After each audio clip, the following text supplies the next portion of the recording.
It do.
Welcome everybody to Legendary Tales. Oh my gosh, the audio is working on the first try. What is this? Hope everyone's had a great week. Technician, I think you have a recap for us, correct? That's what you said. Yep. Yes, I do. So we moved north through Siltheim. We took some refuge from acid rain. We found a very hospitable inn tavern in Gunskiel. They housed and fed us and let us wait out the storm. We had some interesting interactions with the locals there, including some shopping and clicking the wrong window.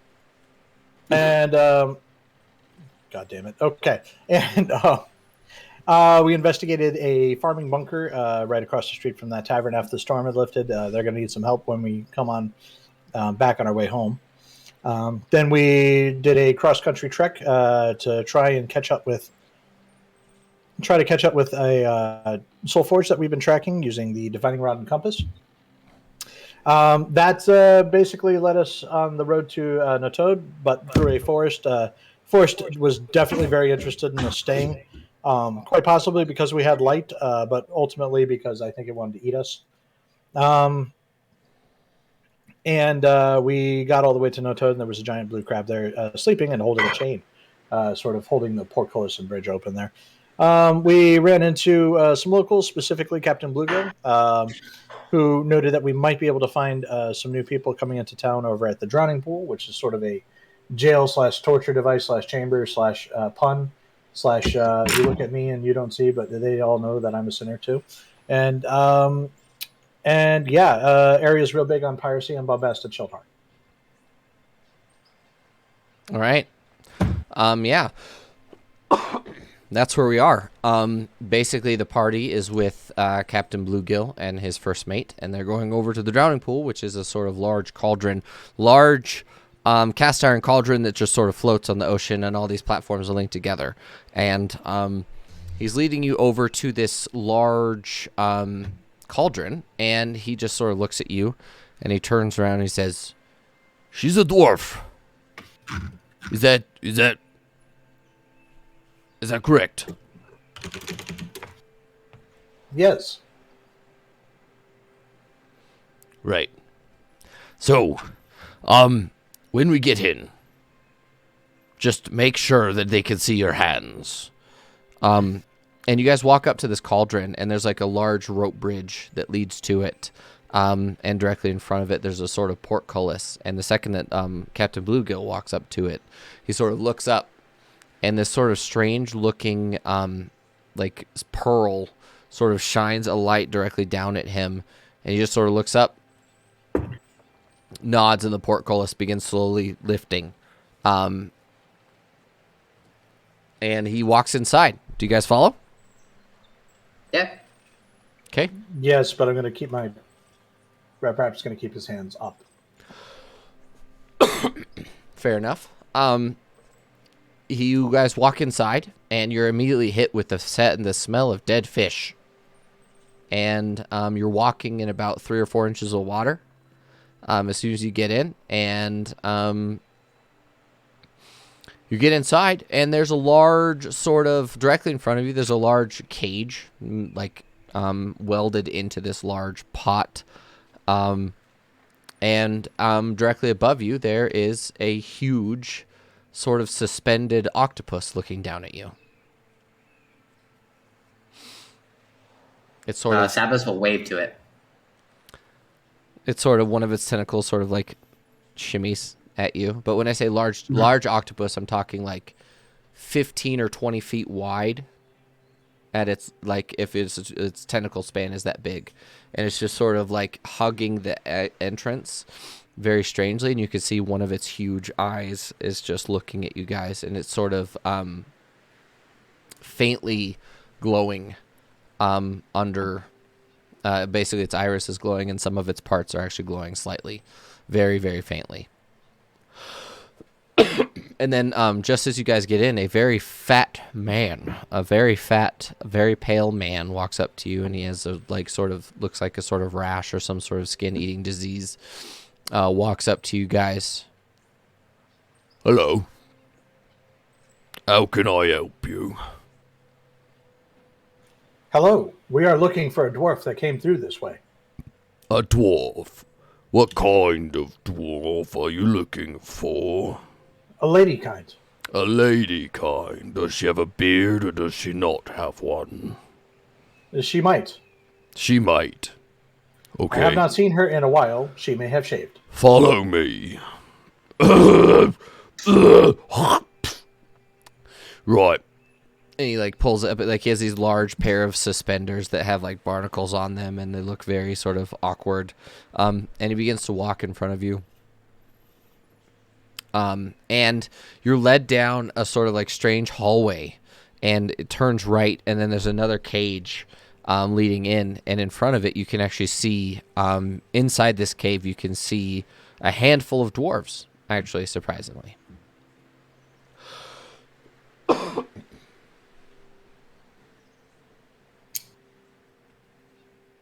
What are you doing?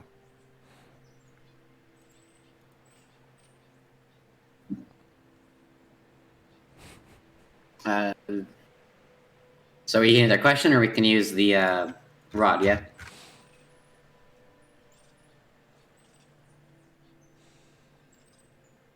Rep would How like... many? Go ahead. How many people are accompanying us? Is it just the one guard? Just the one guard, yeah. Do we see any like?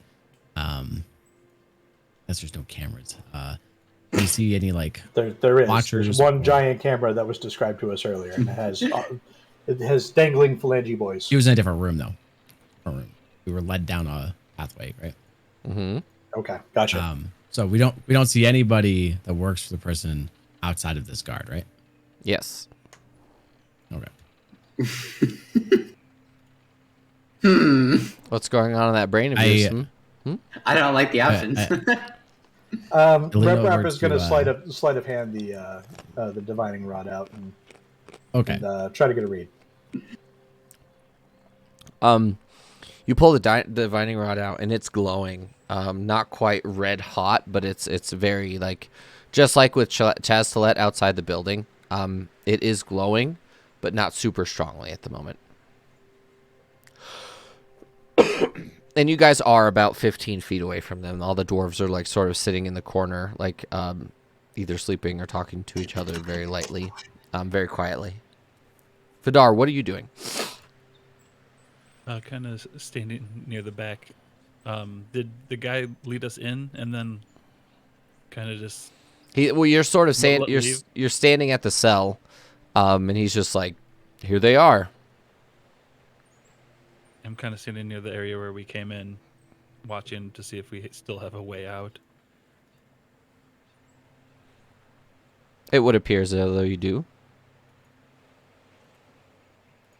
And then mostly just waiting for somebody who has a opinion or compass or various other options to actually do something.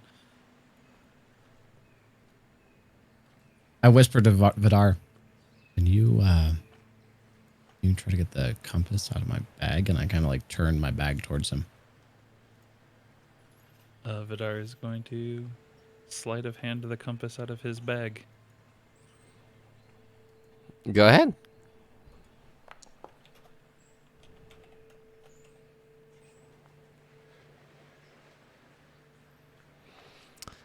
Cross and grits.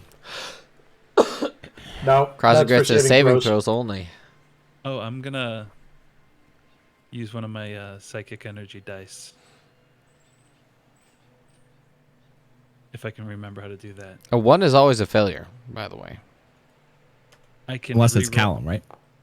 I can re-roll any dice that I have proficiency in, and oh wait, I don't even have proficiency in sleight of hand. Never mind. I'm I sorry. somehow What have the a plus. shit? The rogue doesn't have proficiency in sleight of hand, and the artificer does.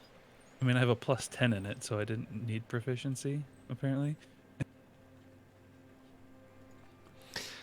You just sort of. I mean, you're right. You're right. You go back, and you're like going through his bag in the middle of it being super loud, and the guard is like, what are you doing? I thought that he had something in his bag that described exactly who we were looking for. Oh, if but you've got can't seem to find something, it. right? I can't seem to find it. He sort of has a billy club on his like side, and he like sort of bangs it on the thing. Right, come over here. They need to see who you are. And they sort of stand up, and one of them, they're all the Duragar, so they're all dark skinned. They're all like black, like it's like purple or like light dark blue, dark purple. And they walk over. They all have white hair. There are two females. One of them has like these really, really long dreadlocks, and another one is clean shaven, all the way on her head. And then she has a very very 5 o'clock shadow, white beard. As they all move towards you, I just reach into my bag and grab out the compass. you grab the compass, and it's still spinning in circles.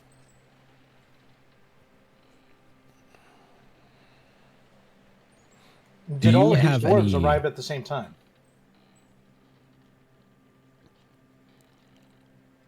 What'd you say, Lorshik? I was going to ask what Data asked. Oh, did they all arrive at the same time? Oh, yeah, they did. They're supposed to be in prisoner transport. We're taking them to Irelis for judgment. What was their crime? Go ahead, Lorshik. Do you have any more dangerous dwarves that maybe might be in a more secure area of the prison? What do you mean? Look at them, they're plenty dangerous. Yeah, but school kids could beat these people up. We're looking for someone. No, these are the only dwarves that we Not have at these. the moment. No, there's a chance our friend could be in disguise. You definitely don't have anything further down that we could check out. I am very confused. Is he mentally ill? He is a lizard person. That doesn't mean nothing. He looks... Savas will nod and go a little bit, but not in the way you're thinking. I don't I understand punched what... technician. I don't understand what you're asking me. He is he is unfortunately confused and becomes a slightly violent sociopath when he is confused. Listen, just listen. Linda. They Linda, listen. So I can't help myself. I'm sorry. I did not hurt her. Listen, all of these dwarves came in together as a group. They're all supposed to be in prisoner transport. You and I both know what that means, right? Oh yeah, they're dead. So, why would anybody bother taking them all the way to Irelis, 100 gold where each. they will be killed? 100 100 gold each? Yeah, 100 gold each. Bulk discount. That's with discount. You know bluegill. So I'm giving Sorry, you the discount. How many did you say there were? You said there was 15? 4. 4. That's okay. Where did I get 15 from? Oh, the octopus. 15 or 20 feet across. That's what it was. Yeah. Yeah, there's 4. There's 4 dwarves. Are there 3 more hiding in the back? Oh. Why do you think there's more?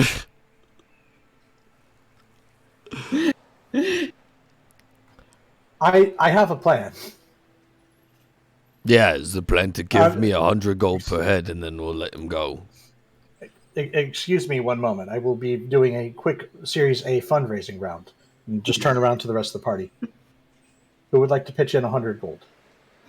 I give him 100. Savas will, while laughing hysterically, give you 100.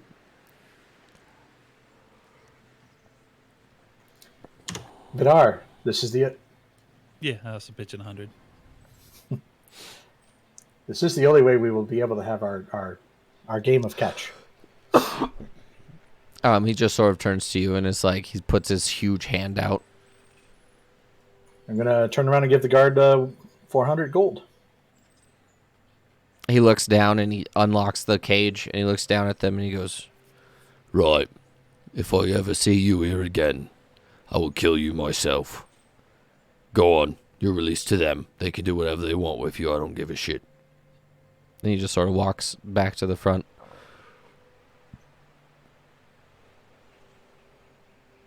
All right, we have 4 prisoners. Well, no. I show the group the compass. I think that she's below us. As soon as you pull the compass out, the girl, the dwarf lady with the really long dreadlocks, she's sort of standing there looking bored. You see for a second that her hands have the mark on them. I just realized we spent 400 gold to buy 2 male and 2 female dwarves when we were looking for 2 females. Truly, we are the pinnacle of intelligence. Yeah, the female dwarf with the dreadlocks, her hands have the mark.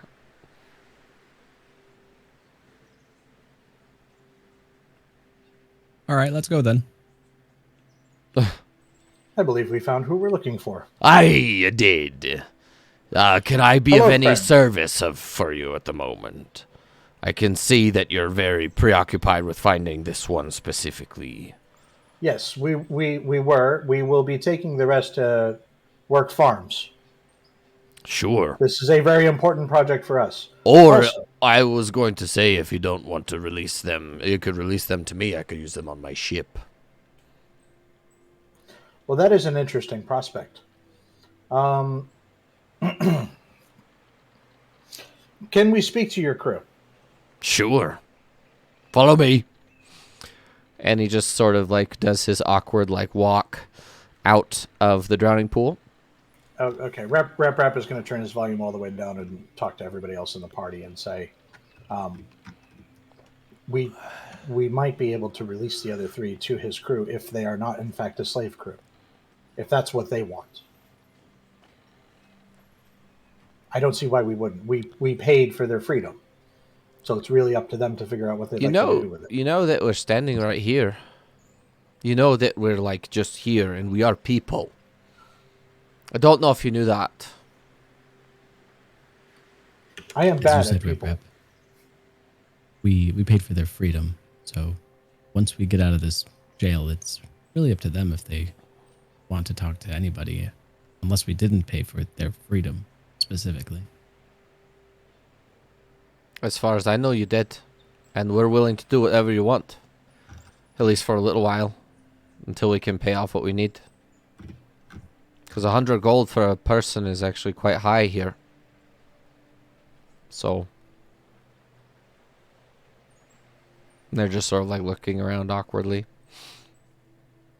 I say that we should go get a meal with our 4 dwarven friends, and we can meet up with the captain afterwards. Captain, we are going to feed these and figure out if they're going to be good for your ship. We would like to meet your crew after. All right. My ship is on the eastern side. So when you get to the far side, you'll see a very large... What color is it? And the first mate sort of looks at him. It's red. It's red. Aye, it be red. I've gone colorblind for some reason. And he like Captain Bluegill of the Red Ship, I see. like he looks at you and like you can tell that his eyes are not like they like in the sunlight they looked, or like the the overcast sort of shade of Siltheim, you're like looking at him and his eyes looked perfectly fine, but in like the darkness of this like building, you look at it and he has like fish eyes. Like they're straight up, they look like fish eyes, and they're like facing they're like facing off to the side. And that's why he always like looks at you from one side of his face, because he can't physically look straight forward. He's The like, Red Ship on the east side. Aye, Aye. black sails. Black Sails, Red Ship, east side. Captain Bluegill. he just gives you a weird thumbs up because his hand is webbed, so it looks really, really weird. And he just sort of waddles off towards his ship because he can't help himself. Having webbed feet is Now really weird. I'm gonna turn to the dwarves and just say, this is a slave culture. I apologize for speaking in front of you like you did not exist, but I believe they would have been onto us if we had acknowledged your humanity. Oh, we're not humans. We're dwarfs. But I understand what you're saying. We are people, and we appreciate you for getting us out of there. But, that being said, what can we do for you? It's very clear that you want her as well. There's no one around us, right? No. Anyone in like seeing distance? Like, so can people see us? No, you guys are sort of off. So it's like a big square of cells right in the middle of the cauldron. And you guys are off at one of the corners across from the way, but there's like these concrete walls that prevent them from seeing you specifically or hearing you. Yeah, so we're still in the cauldron. Yes. The main thing that you hear is water. So water sloshing everywhere is like the main noise, and it covers up the vast majority of what you're saying. If you'd like to make a perception check to see if there are any people trying to eavesdrop on you, you're more than welcome to do so. I'm good. I think that we should try to get out of the prison as soon as we can and go find a place to talk. Probably I a good agree. idea. How about we go first, just so you don't have to worry about us running off. Well, perhaps each of us could just accompany one of you Sure. at a time, walk out. I assume that your compass that made her hands glow, you want to talk to her, right? We'd like to talk to you as well. Oh, thank you. He's just like, it's just like this large, this really muscular Durgar with very large, braided white beard, sort of walks with Technician because he acknowledged him, and then the girl with the really long dreadlocks and the cleanly shaven face sort of looks up at you, and she's like, "What's your deal? What are you doing here?" As you guys walk, she's like looking at you, Airshik. Why are my hands glowing? Does she see the glowing on my hand as well? Mm-hmm. Why do Does we both? everybody or just the people who are touched or whatever? Just the people that are close to the compass at the moment. So the people closest to the compass have like the mark is very faintly showing.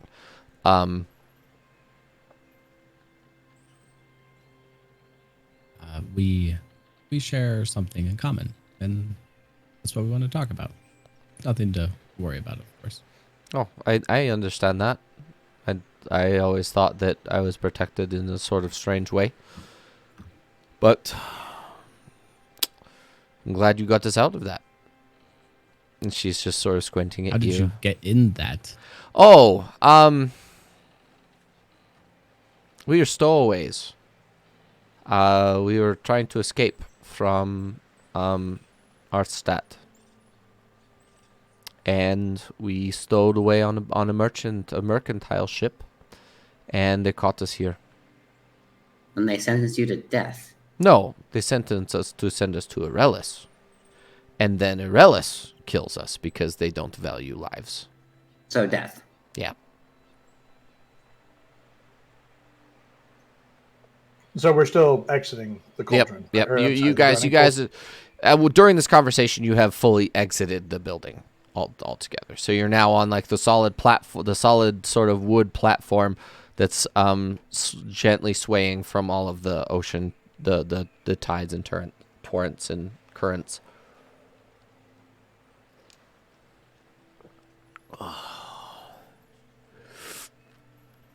And as soon as you get out, you're basically along a main thoroughfare. You're basically at the end of a main thoroughfare that leads all the way to the front where the ramp is, that leads up to that. And there's a bunch of taverns.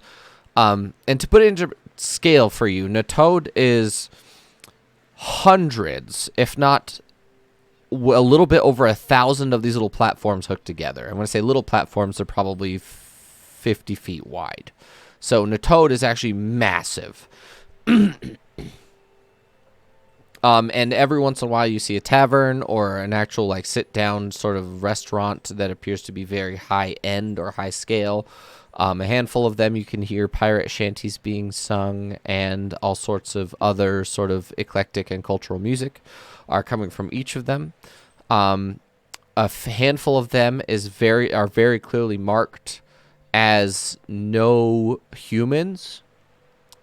Like literally like painted on the sign, no humans. Yeah.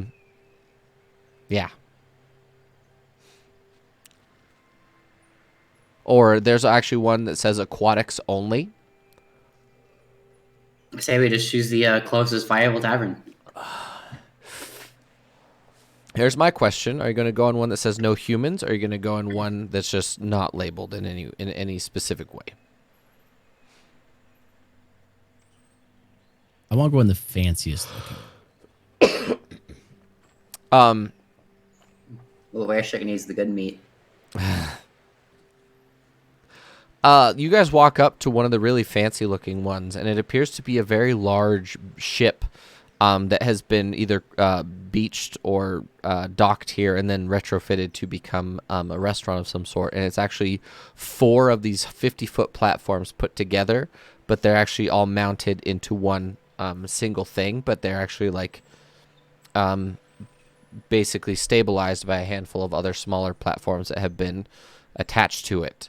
And the entrance to this is actually a large set of mahogany doors that have very shiny brass handles, and it is called the Golden Molar.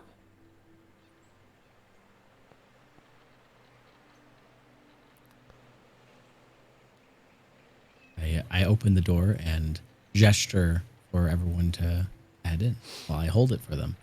Everyone starts walking in, and the second that you walk in after everyone else, the look on everyone's faces, you realize that this is crazy, because you walk inside and it is there's velvet curtains. There's actually carpeting on here that's perfectly dry.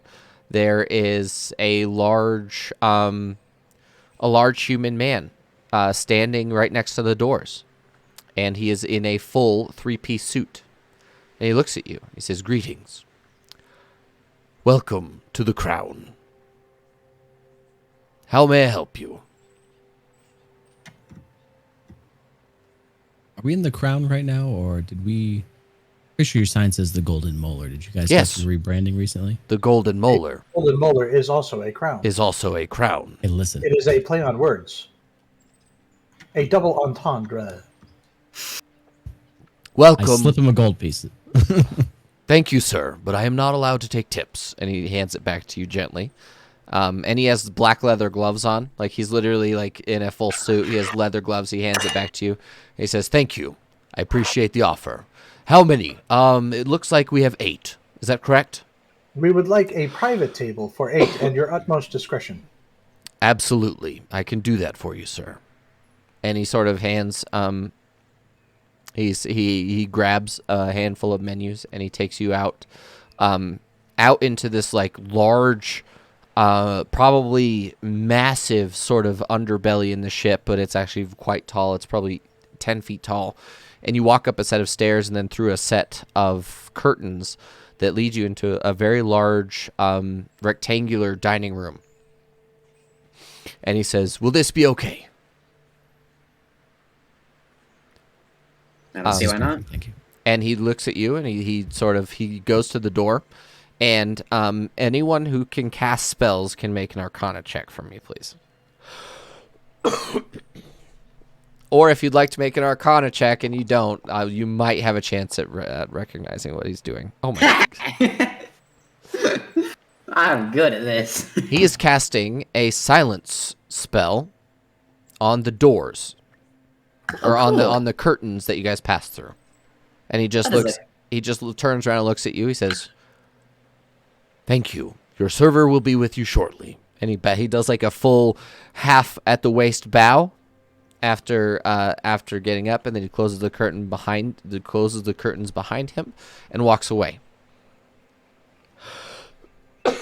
Are the dwarves wearing, are any of them wearing long sleeves? None of them That's what are. I'm getting at is, What? Go I ahead. want to see if they have Hodiager tattoos of any kind. No, they very clearly do not have Jaeger tattoos. All of them are barely wearing clothing at all. The females are wearing a set of bandages, sort of like something to keep their tatas in order for combat and things like that. Sort of like a harness that it's like a sports bra, except it's made of leather and ace bandages, essentially, to keep everything contained so they don't get hurt. Just saying. It happens. So a close shop visit is in order after the restaurant. Probably. And then the guys are not wearing shirts at all. They're just wearing like the sort of seafaring pants that are all striped, white and black specifically. And then the women are wearing the same type of pants, and then they all have leather boots on. But outside of that, the lack of clothing is about average for people that are seafaring. So yeah, they're basically, they look like seafarers overall. That'd be what I would describe them as wearing. But they also, Did you guys know each other before trying to leave Artstadt? oh yeah, we've known each other for a long time. I think 70 years. Yeah, 70. I think we you met. guys like were in a relationship with all of each other? All right, so look at me. Zappis is gonna smack Loreshik on the back of the head. So if you look at me, and then you look at everyone else,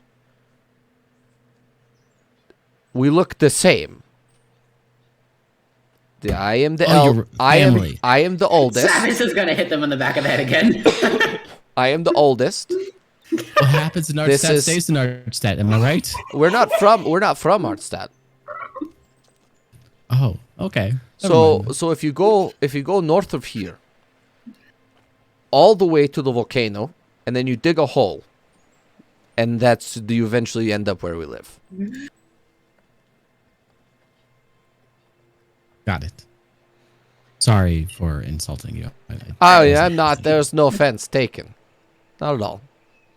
Let's start more simply. What are your names? Oh, I am Vej. Vej. This is my younger brother Brun, and then his younger sister is Vezim, and then the youngest is Elin, and the youngest is the fully bald one with the 5 o'clock shadow. I'll send it in our text. Listen, I went off as syllables, okay?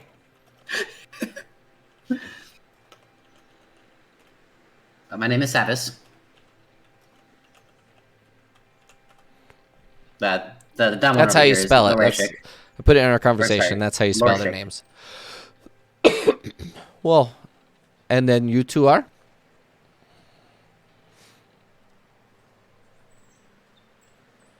And they're looking at Trying to remember if we're in disguise or not. You are in disguise. I'm looking. Okay. I forgot what the disguise name for Larisha was. It's like exactly the same, but it's just pronounced differently. Yeah, you would. I would. Sabas would definitely say your cover-up name. I Yeah. don't I actually just don't remember remember. what your I cover-up don't name know. is either. It's Lorsvek. Lorsvek. Yeah, Okay. I know it's like He literally only the knows exact that same because thing. he forgot it last week. I wrote that down in my notes, but I left it out of the recap. That's why he knows it this week. I actually had to go back to my keynotes and grab it to tell you what it was. just Fair now. enough. Fair enough. I am Phalanx. Phalanx. And the quiet one. The one that keeps looking at the door for some reason. Flesh render. Flesh render. I mean, it's rumored that Warforged are made to be a specific tool, and I don't even have to question what you're made to do in this instance. So, yes, makes sense. He just sort of squints at you He guys. just works as a butcher, don't worry. Oh, that's fair enough. He's a cook. Less a cook, more of a meat grinder. I mean, whatever you're into. So here is where we stand. Vezin. Am I saying your name correctly, Vezin? That's the one with the dreadlocks, right? Yes. It's Vezin. she looks at you and she goes, Veshim. Vejin. Veshim. Veshim. We would like to take you somewhere for an extended conversation which may prove to be your destiny. We're not certain of this yet, but we are fairly certain that it is you. It will be a short travel time, and we are more than willing to take your family with you.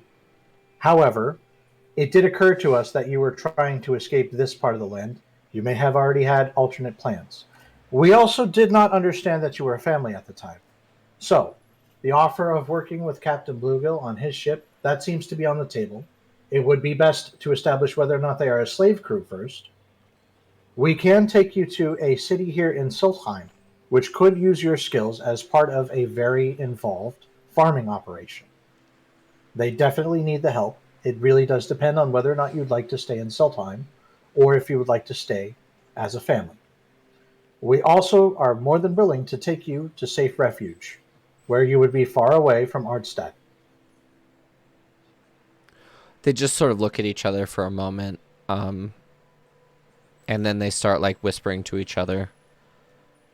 And Vajim sort of looks at you and she goes, I think it's agreed that we're all going to go wherever is safe outside of this place. I don't want to be here anymore. And if you say it's safe wherever you're going, that's where I want to go. I'm not even going to question it. We're just going to come with you because at this point, this is the first thing to be well with us in a very long time. Because they found that the reason we were running from Artstadt is they found, well, those of us that live under the volcano, our whole existence and culture is sort of, it's hard to explain. So we have a power called the Stone Blood. So those of us that live under the volcano sort of manifest magic in a different way than the rest of the world. And Artstadt views that as bad for some reason. So anywhere you would like to take us, we want to go. Just don't question it. Just let's go. Very well. We will help you, and I am sure that we will be acting in what we believe to be the best interests. If we are wrong, we apologize, but please know that our intentions are good. You also keep mentioning destiny, and I don't understand. Like, why, in the presence of the whatever that device was that Lorsvek has, my hands glowed. Why? I would love to be able to tell you more now. It is not safe. Once we are safe, I will tell you everything. Okay. In the meantime, we should get you food and clothing. And weaponry. Do you agree? And possibly something to defend yourself with. Yes, so thank you, Sabis. We don't need weapons. Thank you. I feel as though we should talk to our friends up north and see if they can come and get all of us at once. If that's the case, we wouldn't have to purchase anything here in town, and they can get everything they need up there. I was actually thinking we could talk to our friends up north and have them retrieve our new friends so that they can be safe. They can wait for us. We do have some follow-up business in Yulskil. Yunskil.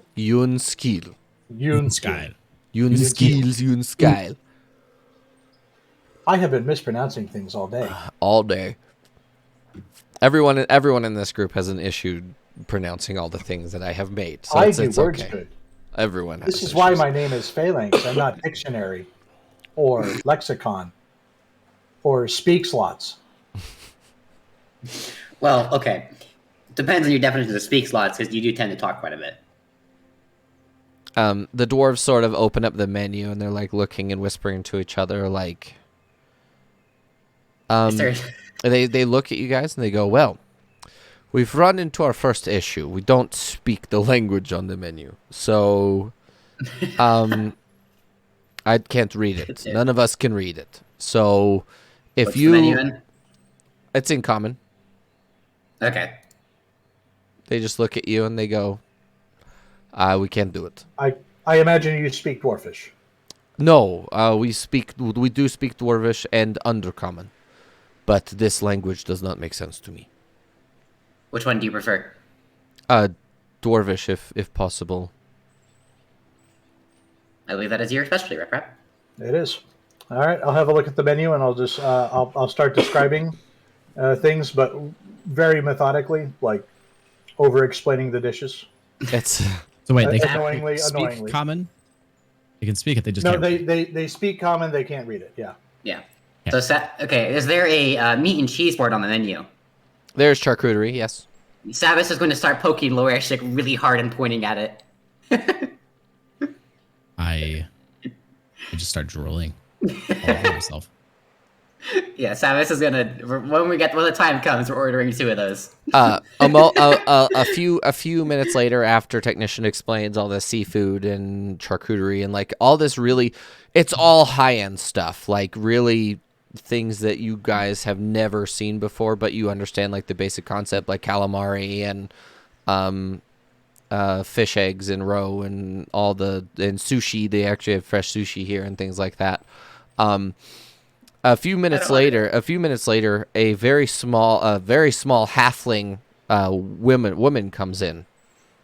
She's dressed in like the best clothing that you could have ever imagined for her. It's like a sort of cocktail dress, and her hair is like done up like a 80s, like really big hair. And she says, "Greetings.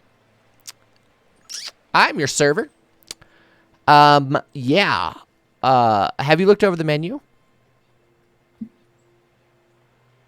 Yes. Yes. All right. Are you ready to order? The voice is killing me. Lorechik, I think you're muted. Unless you're just moving your mouth and okay. Are you ready to order? Because I am ready to take that order and then bring you food. And she just like her fingernails are like really nicely painted, and she sort of walks over to you. And it's hilarious. She actually has like on her back this like folding this folding stool where she like plops it out. She just goes whoo, and it just goes and it unfolds, and she like plops it right next to Lorishik, and she sort of climbs up on it, and she goes, "All right, darling. What can I get you?" I just point at the charcuterie and say, 2, please. Savis is also pointing at the same piece of paper. So 2 charcuterie for each of you, or 1 charcuterie for each of you? How much are they? They're 75 gold each. If you have to ask, you can't afford it. 2 for me, please. I'll take 1. 2 for you, 1 for you. And she just sort of takes a note in this little tiny notebook that she has. And then she unfolds her stool and she walks over to Vidar and technician. Anything for the, do you, I don't mean any offense here. I hope you know that. Just I'm prefacing this whole statement. I am already offended. How are you offended? I haven't even said anything. I am kidding.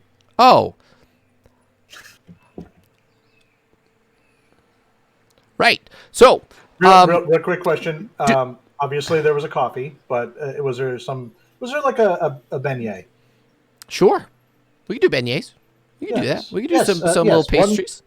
One coffee and beignets, please. Sure. Anything for the real quiet one who keeps staring at the door for some reason? Vidar kind of just looks over at her and just shakes his head quietly.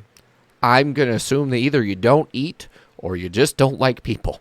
I'm not going to stick around to figure it out, you know? I'm not worried about it. And she just sort of jumps off and unfolds her stool, and she walks over to the dwarves, and she goes, "All right, what can I get the fellow little people?" I'm sorry. Yeah, what can I get you? And they just order like these like sort of steaks and like fish steaks and a little bit of sushi and stuff like that. And she goes, all right, we're good to go. It should be here in about I don't even know, like 15 minutes, hopefully. Do you want the charcuterie before the meal, or is it like an appetizer, or is that just what you're eating? As soon as possible. Got you. Yeah, all three, please. She sort of jumps down and takes her thing and waddles out of the place. Are you guys doing anything in between the 15 minutes between the food gets there, or are you going to? What are you doing? Anything else? Salad. I ask the dwarves. So, how do you feel about the Odejager? The what? Odejager? You don't. Are you idea speaking? what I'm Brune, the younger brother is looking at. He's like, "Are you even speaking a language right now? I don't understand you. Is that some sort? Is that some sort of club or something?" If I may, you escaped Artstadt after having been there for a short time, after having been living under the volcano, correct? Mm-hmm. So there's very little chance that news of the topside world has circulated that heavily in your community. Oh no, we felt the tremors and the caves collapsing and things like that, which is why we came out initially. More to the point, local politics. No, we don't give a shit about that, except for the fact that they're trying to kill magic users. I know that, because that's why we are here.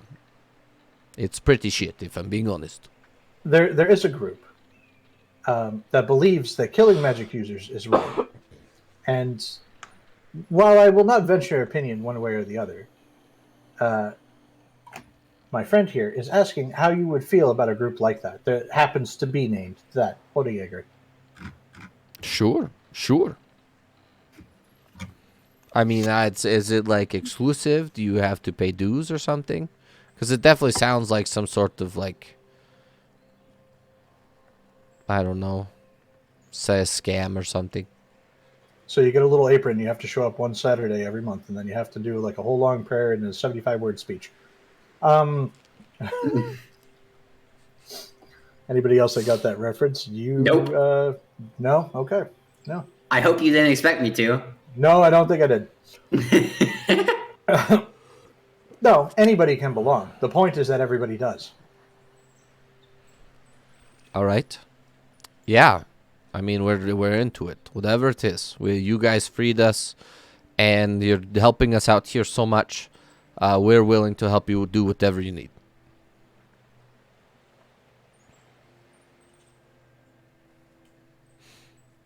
I think I should go and call our friends if you guys don't mind. Anything that I should include other than this little encounter? They should probably meet us somewhere on the road, don't you think? Yeah, they probably should.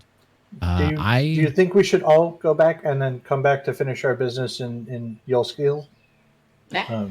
Yunskiel? I did it wrong again. In Yunskiel, or should we simply make this family safe and then meet up with them later? I think safety would be a higher priority. Better question for Casimir when he gets here, but I would err on the side of just making sure that they're safe and get back with their friends. Agreed. I can do like a perception check, see if I can see any spiders that I might be able to talk to. Sure.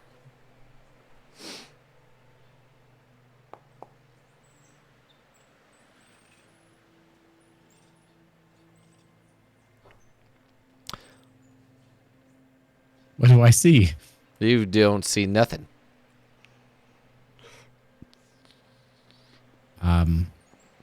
Okay. I assume you said we're in like a large room. There's curtains that we walk through. Is there like a little corner I can just walk over away from the Sure. dwarves a bit and just go? I pull out the sending stone, and into it I say meet. It starts to glow and vibrate gently.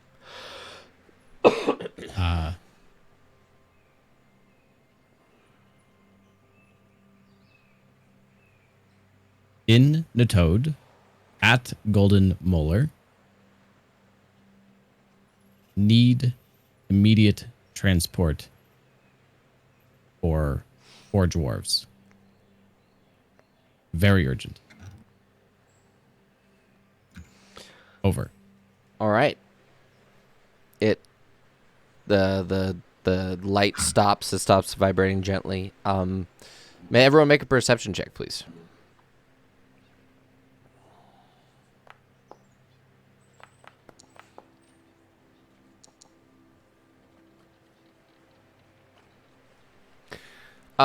Technician Loershik, as soon as you start, you hear that, you hear a right outside the restaurant. I think I need to go and check on a vibration. Technician, can you help me? Yes. Excuse me.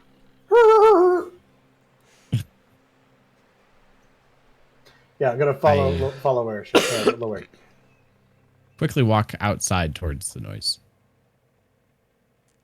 Okay. You walk outside, and a very buff goblin and a very buff human are standing outside, arguing with each other.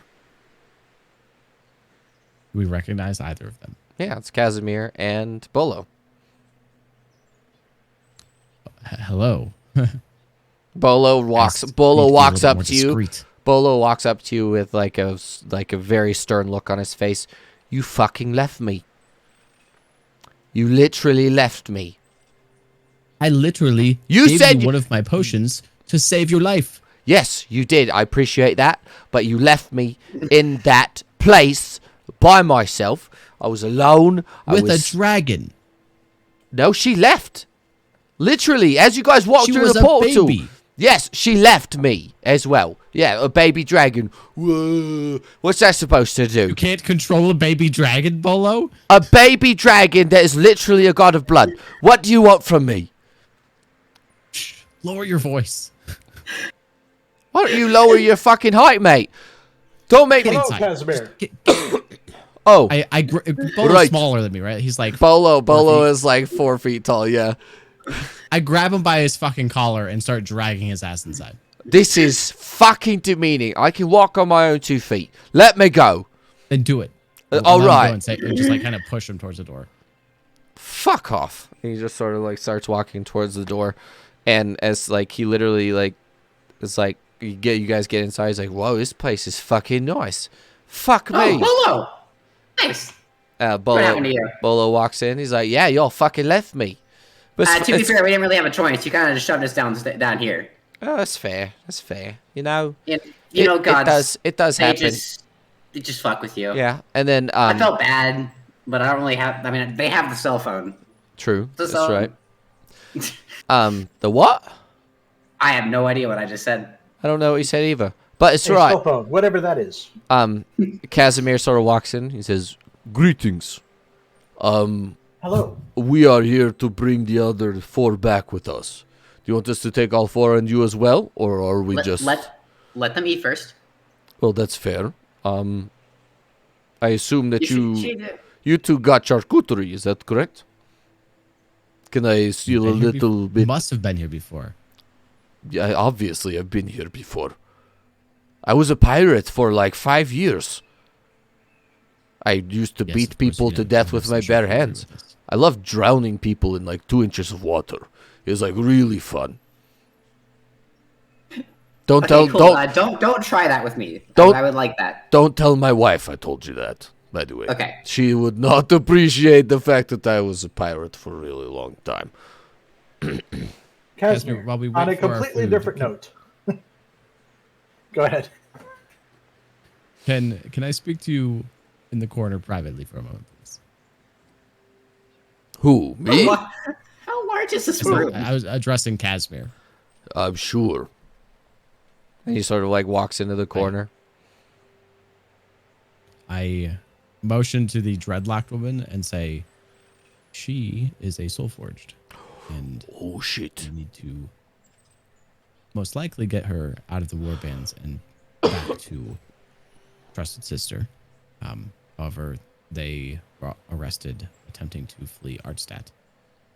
So if we could, after we are done enjoying our food, get them back to the warbands as soon as possible, get her some protection at the very least, and we can explain what's going on.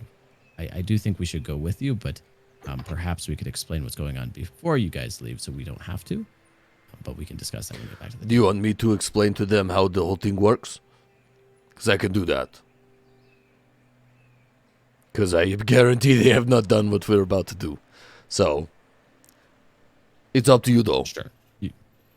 Yeah, it probably makes sense to give them their bearings first. Fair. But yeah, let's eat first, and perhaps we try to explain what's going on before they leave. So you guys could potentially take them. I'm going to defer to the group as a whole, though. Sound Sound good? good? Sounds good. Let's do it.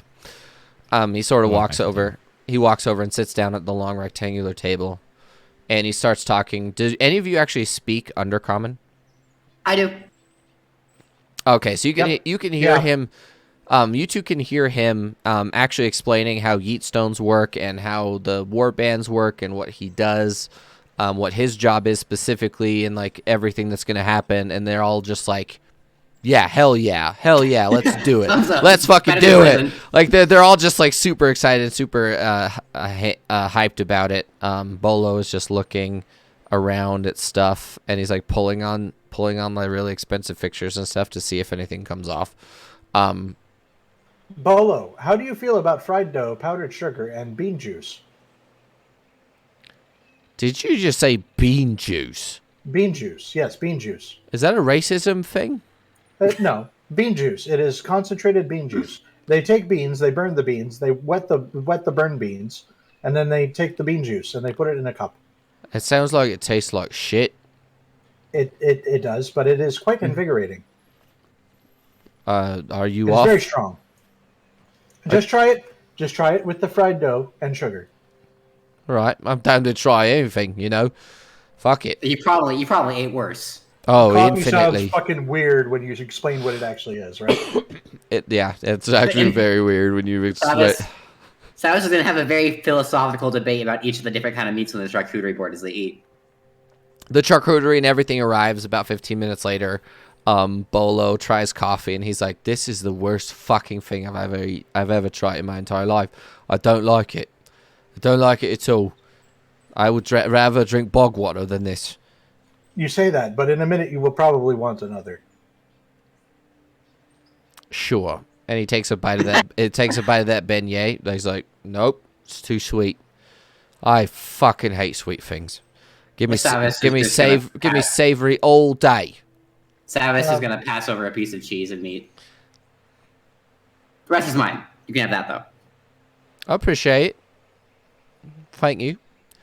Give it a Take my second sorry. charcuterie board. I put my second one in the center of the table so everyone can partake. Casimir just straight up takes like a small handful of meat and just starts munching down on it.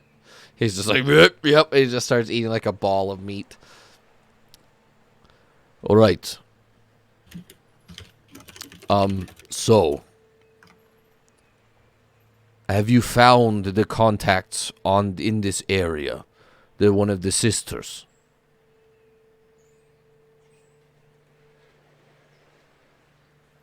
Have you found the spiders in this area yet?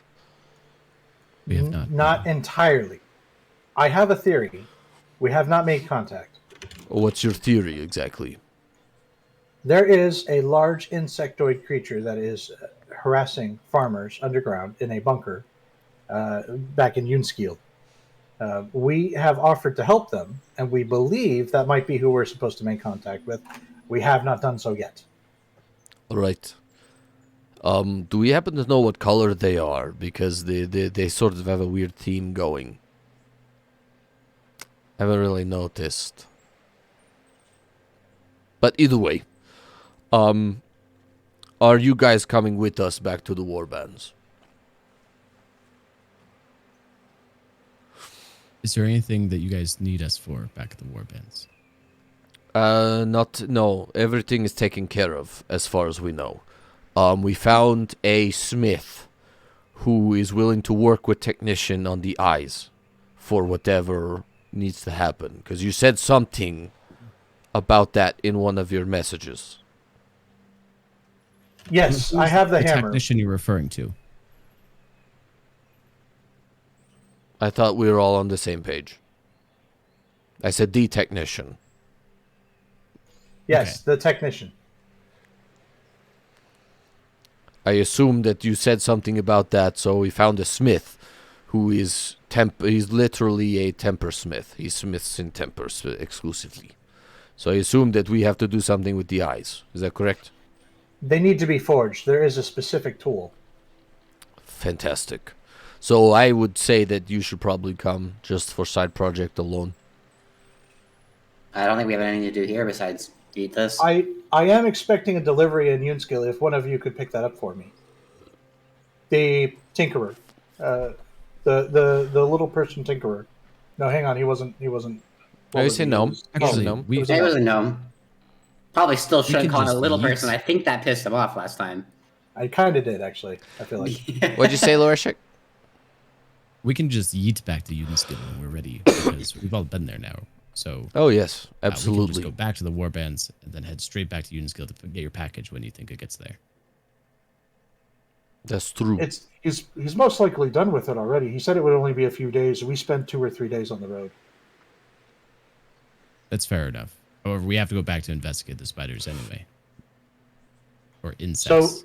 So what if I go back with the dwarves, set up the projects, and then meet you in Unskill? That would mean that we'd have to travel through the scary forest that was turning their bulbs. We are not on a time limit. I am You not are going not, back you are to the not in a forest. rush this time. You could get horses and use the road and possibly stay in taverns. I am not going through the forest. It wants to be your friend, though. I do not want to be its friend. Feed it a kitten. I am not doing that. Hey, kittens are creatures as well. You leave those kittens alone. You wanted to drown a kobold. I do not feel bad about feeding a kitten. Yeah, because he's a kobold. Who gives a shit? Casimir, what's the cooldown on... Jesus Christ. Sorry. What's the cooldown? Casimir, how long is it between your ability Drowning to a kobold. eat us places? Oh, well, it depends on how many eat stones I have. Do I happen to have a pouch full of them? Yes. Can I use them whenever So I we want could- to? Yes. Are you going to ask me a proper question in the near future? I don't know. We would like to take the dwarves back to the warbands. I'm wondering if we can go back to the warbands, just explain what's going on, maybe go back to Trusted Sister, because I have a feeling we're going to need to connect her to you-know-who, and then go back to Unskill. I think that would be a better plan, because you can also take Bolo with you to make sure that you're good as well. Oh, I don't want Bolo anywhere near me anymore. He's a jerk. Hey! Excuse me. I did nothing to you, sir. Right? It's okay. You are You so two can ungrateful. you two can live in separate tents for all I care. Bolo, you can sleep in the corner. I appreciate that, Sebis. But either way, you and I have nothing. We were not angry with each other. I just wanted to make a point. I didn't want to be left there by myself. That's all. I had no hard feelings. Nothing. I'd got nothing on you. I tossed him a piece of jerky. What is your name right now? Lorsvek? Right now, my name has always been Lorsvek. Sure. Whatever you want to believe. Right. And he starts chewing on the jerky. So, I've got, like, this idea, right? Well, you got these cool stones that let you teleport wherever you want. The issue... right. Oh. That's really fucking spicy, mate. Jeez. Right. Just throwing it out there. Right. So, I've got this idea. I did some investigating on my way out. You can't go in there with magic. So we're going to have to teleport on top of the temple again. The problem is when I was leaving, the blood hunters were there. and they had this big old thing. I don't even know what it's called. It's a big old lizard with little arms and a big mouth. There are two of them. So we tried to try and understand what that is. Was it maybe walking around and rexing the place? No, they were actually being real quiet. But they had this big red armor on and stuff. There was actually armored versions, and then they had this big old boy that was riding one of them. So, I'm just saying, if we're going to teleport in, we got to be real quiet and fast about it. Was Trusted Sister still there when they were there? I assume that she's always there. Because I remember you told me about that, but I didn't really understand what was going on. And then I realized that when you left, the sort of portal that had appeared when you were there disappeared when you guys left. So there's this giant empty room. And Vidar, as soon as he starts describing this, you recognize exactly what he's talking about. Because I walked down to where you guys moved through the fucking, like, the sheen, the water or whatever it was. I moved past it, and there's this large platform that had these, like, a bunch of divots on it. And then you look down, and there's, like, this huge empty factory that just had loads and loads of, like, they look just like Vidar, except flesh render. They look just like flesh render, except they were made of, like, steel instead of, like, you know, flesh render material. So there's, like, this large factory behind it. But I believe that since he was all glowy and stuff, that she only exists when he's nearby. Is that right? Is my theory correct? That has been the case in the past. So my plan, right, is that we yeet in. We run as fast as we can. Get into the portal with all of us. I mean, I am just going to be in the back or whatever. But I believe if we all get in there super quick. I've even got a distraction. And he pulls his messenger bag. And he pulls out this really long steel tube from his thing.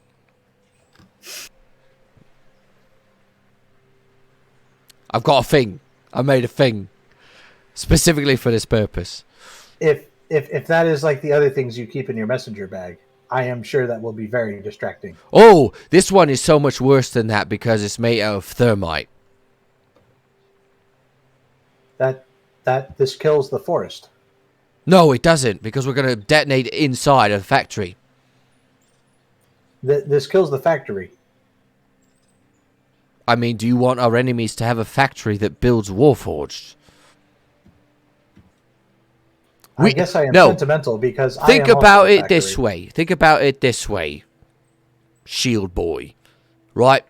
If we blow up the factory from the inside, we might be able to yeet into the factory. We can't yeet into that lower area, but we could yeet into the main factory, the temple area, and then go from there. Right? Maybe we can even set up a permanent portal. Okay. I'm just saying. This is telepathic and is going to ask Vidar, wasn't this factory where you were made? Telepathically. I assume you're going to nod? And Vidar's just in the corner nodding. Yeah, Savas is going to look at Volo and go, we shouldn't break the entire factory, but I don't think we should leave it as is. If we can find a way to cripple it instead of destroying it, it would be better. It does have value that we can turn into our own use. It is a unique place that has possibly unique benefits we could use. We have plenty of explosives. If we want to, we could do our best to try and kill the Blood Hunters. Probably not the best idea, but simply luring them out and sealing the entrance would be a good idea. All I'm saying is we blow up the temple entrance and we seal it from the inside. At minimum, the Blood Hunters aren't going to want to go in there because they believe it's the blood god, remember? It's the thing that they worship. So, desecration is our only option to get them to stop them from chasing us. Unless all of you have a better idea. I just don't want the factory to explode. No, I'm not going to destroy the factory. We're destroying the temple above the factory.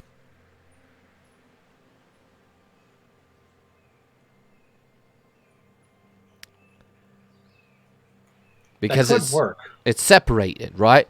Because if you look at it, and he pulls out like this really intricate set of like designs and plans that you could tell he spent like an entire day writing out, like drawing out exactly how the temple is laid out. He's like, right, so I spent lots of time on this. Don't judge me. He lays it out on the table, and he's like, here's where the temple is. It's right here, right? And then he paints a sort of picture with his hands. He's like, the factory is actually about 100 meters to the south. So if we blow up the temple, the factory itself will actually be unaffected completely. Because it actually spans the factory is actually quite a big distance away from the rest of the temple. So are we collapsing the cliff? Are we collapsing the staircases? Or are we collapsing All of it. both? This will do all of it. You have. I am not questioning you. I appreciate you, Bolo. Good job. No, you don't understand. I've built 10 of them. Holy shit. Yes, this is a very exceptional bag of holding that I made myself. But I've got 10 of these bombs, right? And then we can link them all together. And then we blow them up in sequence, and it seals the factory away from everyone else. Maybe we can even dispel the magic inside the factory. Did you say the Blood Hunters were on the outside or the inside? The outside. When I left, they had made a camp just like 50 meters away from the entrance because they actually view the temple as sacred and they don't go inside of it. I have a proposal. Kill two birds with one stone. Me and Vidar set up the explosives. Then we lure them in, detonate, kill the Blood Hunters, temple is secure. The problem is they're not going to go inside. It's sacred. It's sacred to them. It's like If I shoot them in the head with arrows, will they listen? probably not. To be fair, I would say average intelligence for blood hunters is really, really low. So I'm just saying, like you both are sort of lizard people. You're both reptilian, right? These people, these section of idiots, are so far removed from you in the gene pool that they might as well be considered a completely different species altogether. I'm not the same species as Larisha. I'm just saying. Or Shrek. I'm just trying to paint a picture that you're all really far removed from the blood hunters.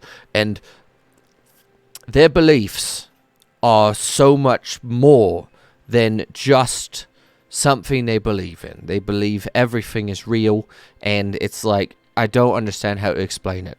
Other than, like, you can't argue with them because if they believe it, that's what they believe. It's just part of their existence. It's like having an honor code, except genetically programmed into you. Like, in your essence. They believe what they want, and that's truth.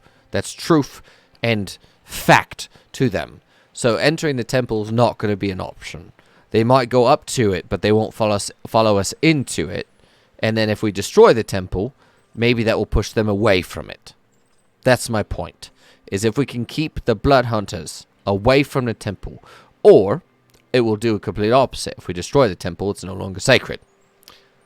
Then we have issues. But I think I'd rather have a whole army of blood hunters on top of the temple to prevent our enemies from getting it, because I guarantee you that no stupid ass inquisitor is going to go and try and fight blood hunters when they got those big old lizards around. So that's my plan. Is either way we win. And I also got another thing. I got a thing from one of the boys in the war bands. I got this like thing, and he like pulls out like this like scroll case.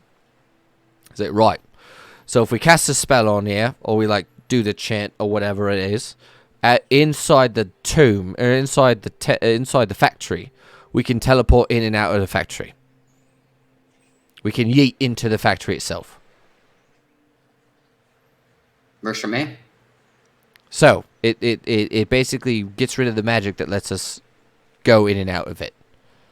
But I believe the magic that Flesh Render is linked to is so ancient that we can't dispel it, if you get what I mean. It's sort of integrated into the world. From my understanding of time and the powers in which we're talking about, I believe that we're talking something that's like cosmic scale. So, that's my plan. We're going to set the bombs off, and either way will be good. What do you think, Loishik? Are you good with it? Seems reasonable to me. Sounds like you've put a lot of effort into it. Good work, Bolo. A bit. I'm just trying to help out. And he pulls up his little vest that he has on, and he's got like a massive Hodejäger tattoo on his belly. And keep in mind he's like a power lifter level fit individual. Bolo has 20 strength as a goblin. So imagine a 20 strength and 18 constitution goblin. Chat. He literally has no neck. His lats go from the back of his head straight to his shoulders. He doesn't have a neck at all. Base. So he's like just massive. And when he pulls up his belly, he has like this big Hodejäger, and the nose of the Hodejäger's on his belly button. He's like, I'm in it to win it, boys. So, and just as he's like finished with this rant, and everyone is finishing with their food, everyone looks at Casimir, and Casimir goes, All right. Do we want to go? Yeah, I don't see why not. Because I think that we should leave them in here because of the whole silence thing. Make sure we leave money for the lady, obviously. Yeah, so I will leave 100 gold. 200 as a gold tip. on the table. I believe our bill is more than this. Well, we're paying for our own portions. So, Oh, yeah, the charcuterie board was 75, 25 per tip. Also, I assume the dwarves total out to about 100 total. yeah. So, Samus will drop 50 of that. Put 250 on the table. I'll throw 150 on the table.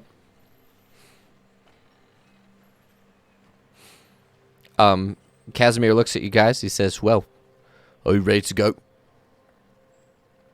that was the wrong accent. Are we ready to go? Sure. I had to fix my own thing. Yes. So I'm thinking as two characters right now. All right. He looks at you guys, and he basically looks at the dwarves, and he's like, I will take the dwarves. Bolo, you get the rest. and the dwarves all get hands together, and he yeets, and you see the portal open up, and they get sucked through. Bolo goes up to Lorshik, and he's like, yeah, and he like squeezes your hand. He's crushing your hand, like he's impossibly strong. I assume all of you link hands, right? Yeah. And he yeets the stone. You all get pulled into the portal, and you land just outside of the large tent. And that's what we're gonna go on our 15-minute break now. So we'll see you guys in 15 minutes. I believe this is a perfect time to take a break. And we'll see you all in 15 minutes. Short rest. Bam.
All right, welcome back, everybody. Legendary Tales.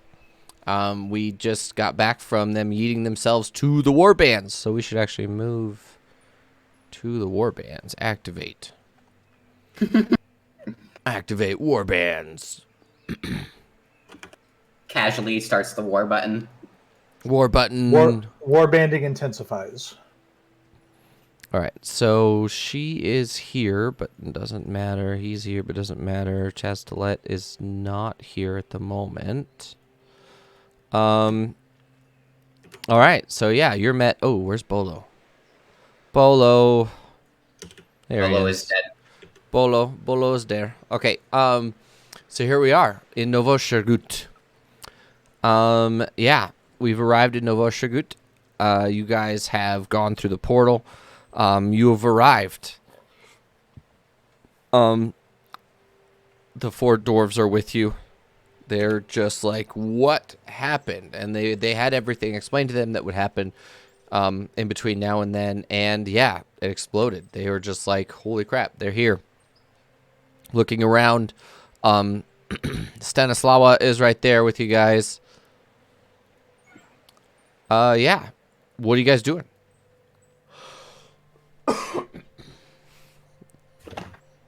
Jesus. Are you okay? My girlfriend scared the shit out of me by walking through the back door. I can't walk. Get the fuck out of here.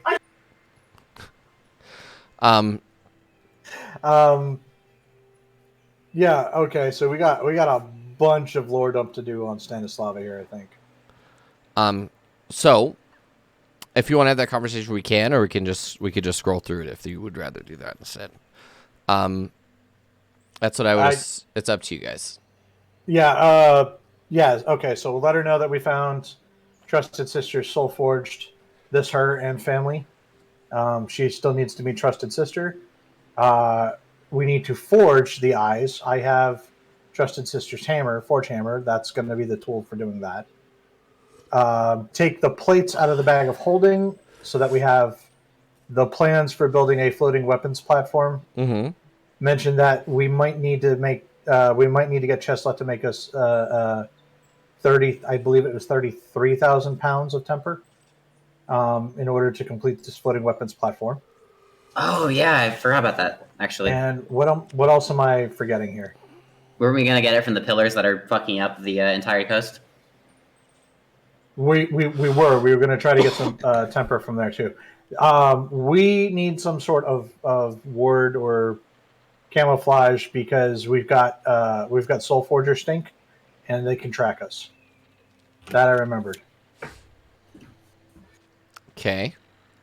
All right. So, okay.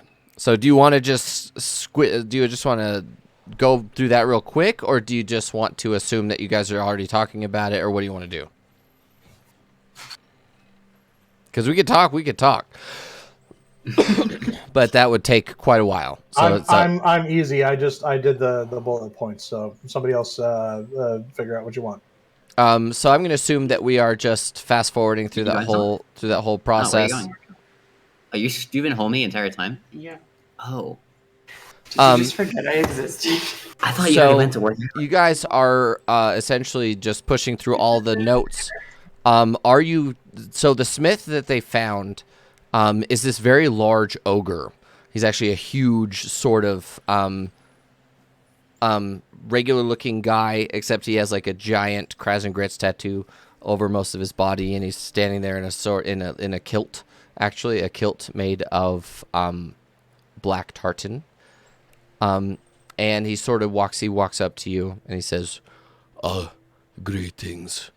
I am Orak, and I am a forge master for the Krasengrits, and I need you to explain to me what to do with these eyes, as you call them. and he's like sort of whispering. There's something that you can't really tell what's going on with him, but he's trying not to be like super loud as he sort of walks up to you. Hello. We need to forge the eyes of Vumbal using this hammer. However, I'm not exactly sure what we need to forge them into, so we will employ the scientific method. How many of them do we have total? Is it 12? I think we have 12, don't we? Yeah. 12. How many? They said you had a vision. Is that correct? You had a vision. Yes. How many were you holding in the vision? I actually don't remember. It was 2. And it was 2? It was 2. Okay. I don't remember this vision, if I'm honest. I'm not sure I had that vision. Don't you remember you saw through Yvonne's eyes, and you were holding 2 of them. Oh, okay, that vision. Yeah. Yes. Yeah, 2. I would dare assume that you need 2 for whatever we are trying to forge. So, I would say we should go 2 at a time to try and forge. And we're trying to do divination. This is a form of divination. Yes. This will help us find and or detect the simulacra. And he has a large chain going from one shoulder to his waist, and he pulls out this huge tome. And when I say huge tome, this ogre is like 9-10 feet tall. And for him, it's big. Like, it's a large book for him. And he slams it sort of on this, on the table as you guys are inside the giant tent. He slams it on the table and he goes, Maybe we should look for divination artifacts to try and find something similar that we can forge the eyes into. And Investigation or? what we're gonna do is we're gonna you and he are gonna go over that. Okay? Yep. Lorshik. I assume that you're going to hello.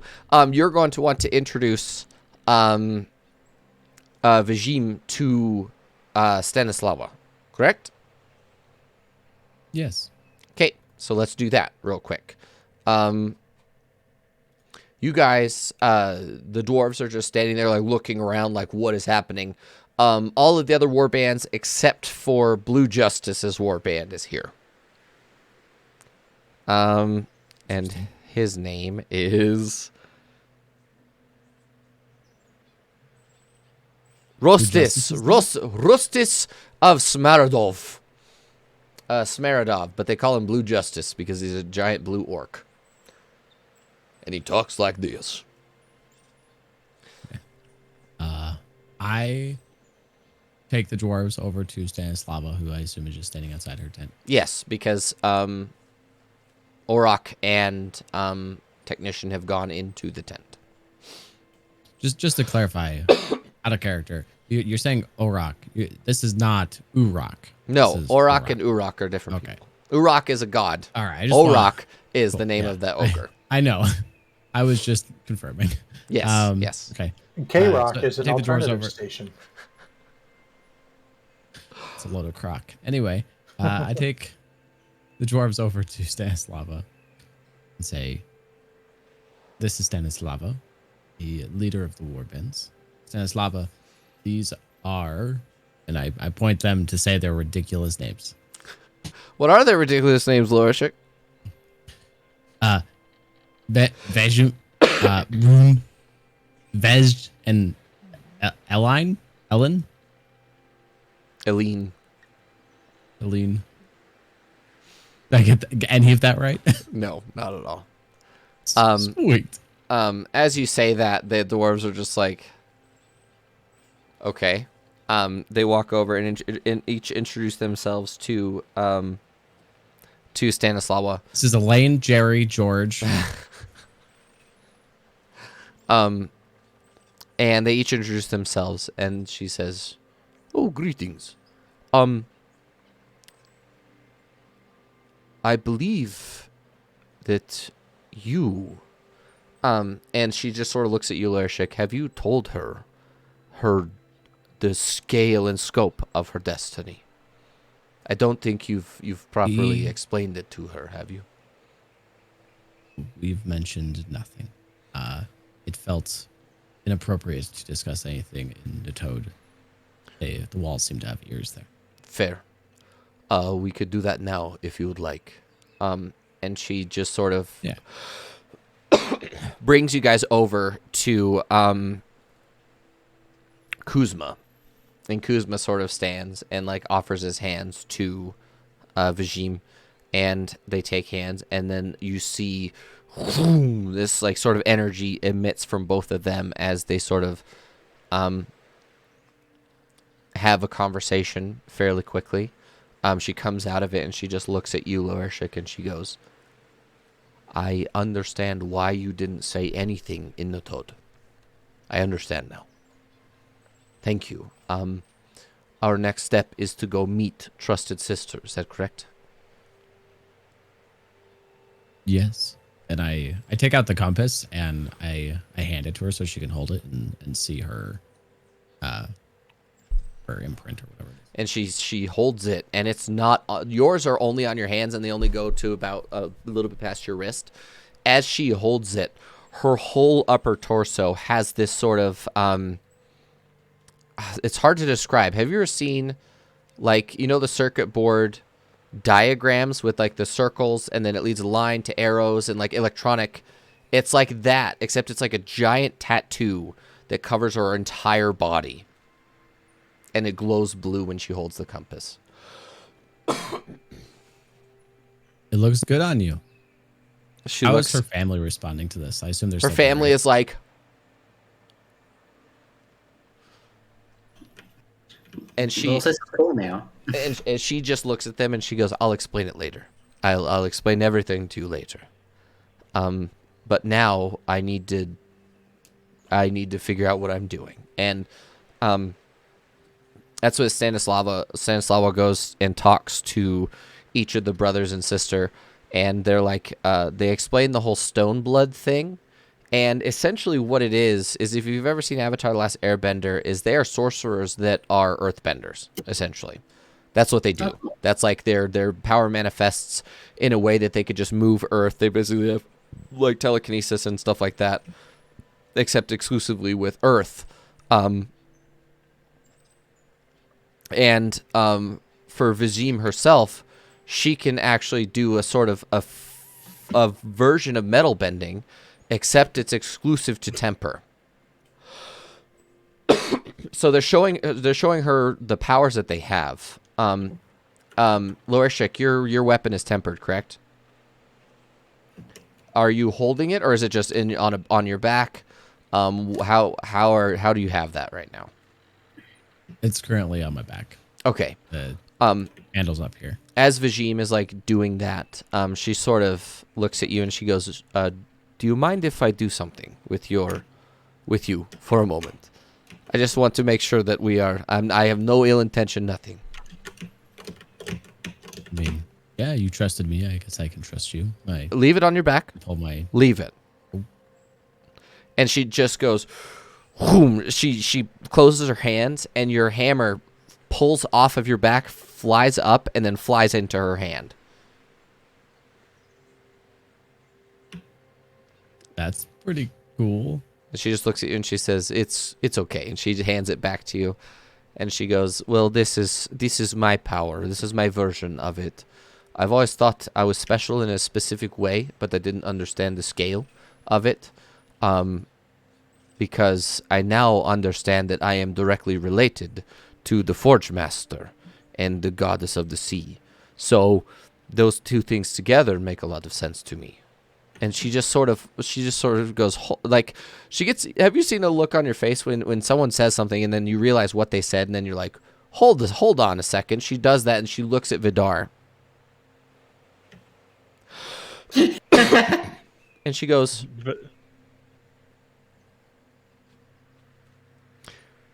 Vidar does the typical looking around at everybody at the room who is now looking at him, clearly not picking up what's going down. And she goes, looks at the door.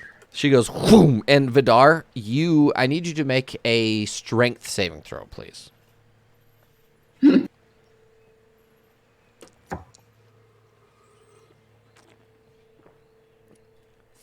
Imagine finding out you're a bloodbender and you immediately just fuck up your friend. You can feel yourself being pulled, and you almost get pulled off of your feet toward her, and she goes, "You are strong, flesh render. That's not your name, is it?" I drop my disguise.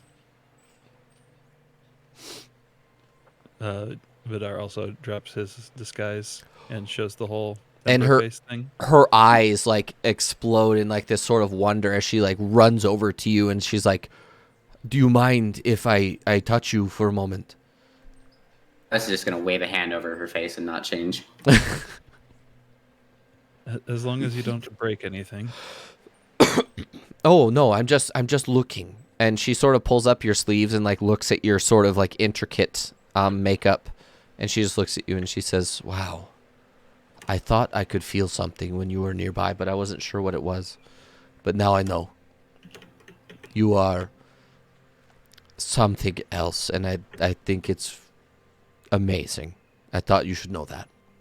And she sort of runs back, or moves back to Stanislawa and Loershik, and she says, "So where do we go? Where can my brothers and my sister and I go to be here with you? Like, I don't understand how this works." And Stanislawa explains that, hey, you don't have to pick a clan. You can just be here just to be here, or you can offer services. You can work. You can technician who's in there. And she's like, "Technician? Well, that's his name. That's his name. He is technician. Now, here he's technician. Everywhere else he is phalanx. But you can just work. You can basically, she just says, she gives her a rundown of, you can work, you could be a part of a clan, you could pick whatever you want, and the boys and the girl just sort of look at you guys, and she's like, they're like, "Thank you so much," and they just sort of walk over. And Lorshik, how do you feel about hugs? I'm okay with them if they seem needed. Do these seem needed? They definitely do. All four of them sort of group together around Loershik and just squeeze, like, abnormally strong individuals are all squeezing the crap out of you. Can you do me a favor and make a Constitution saving throw at disadvantage, please?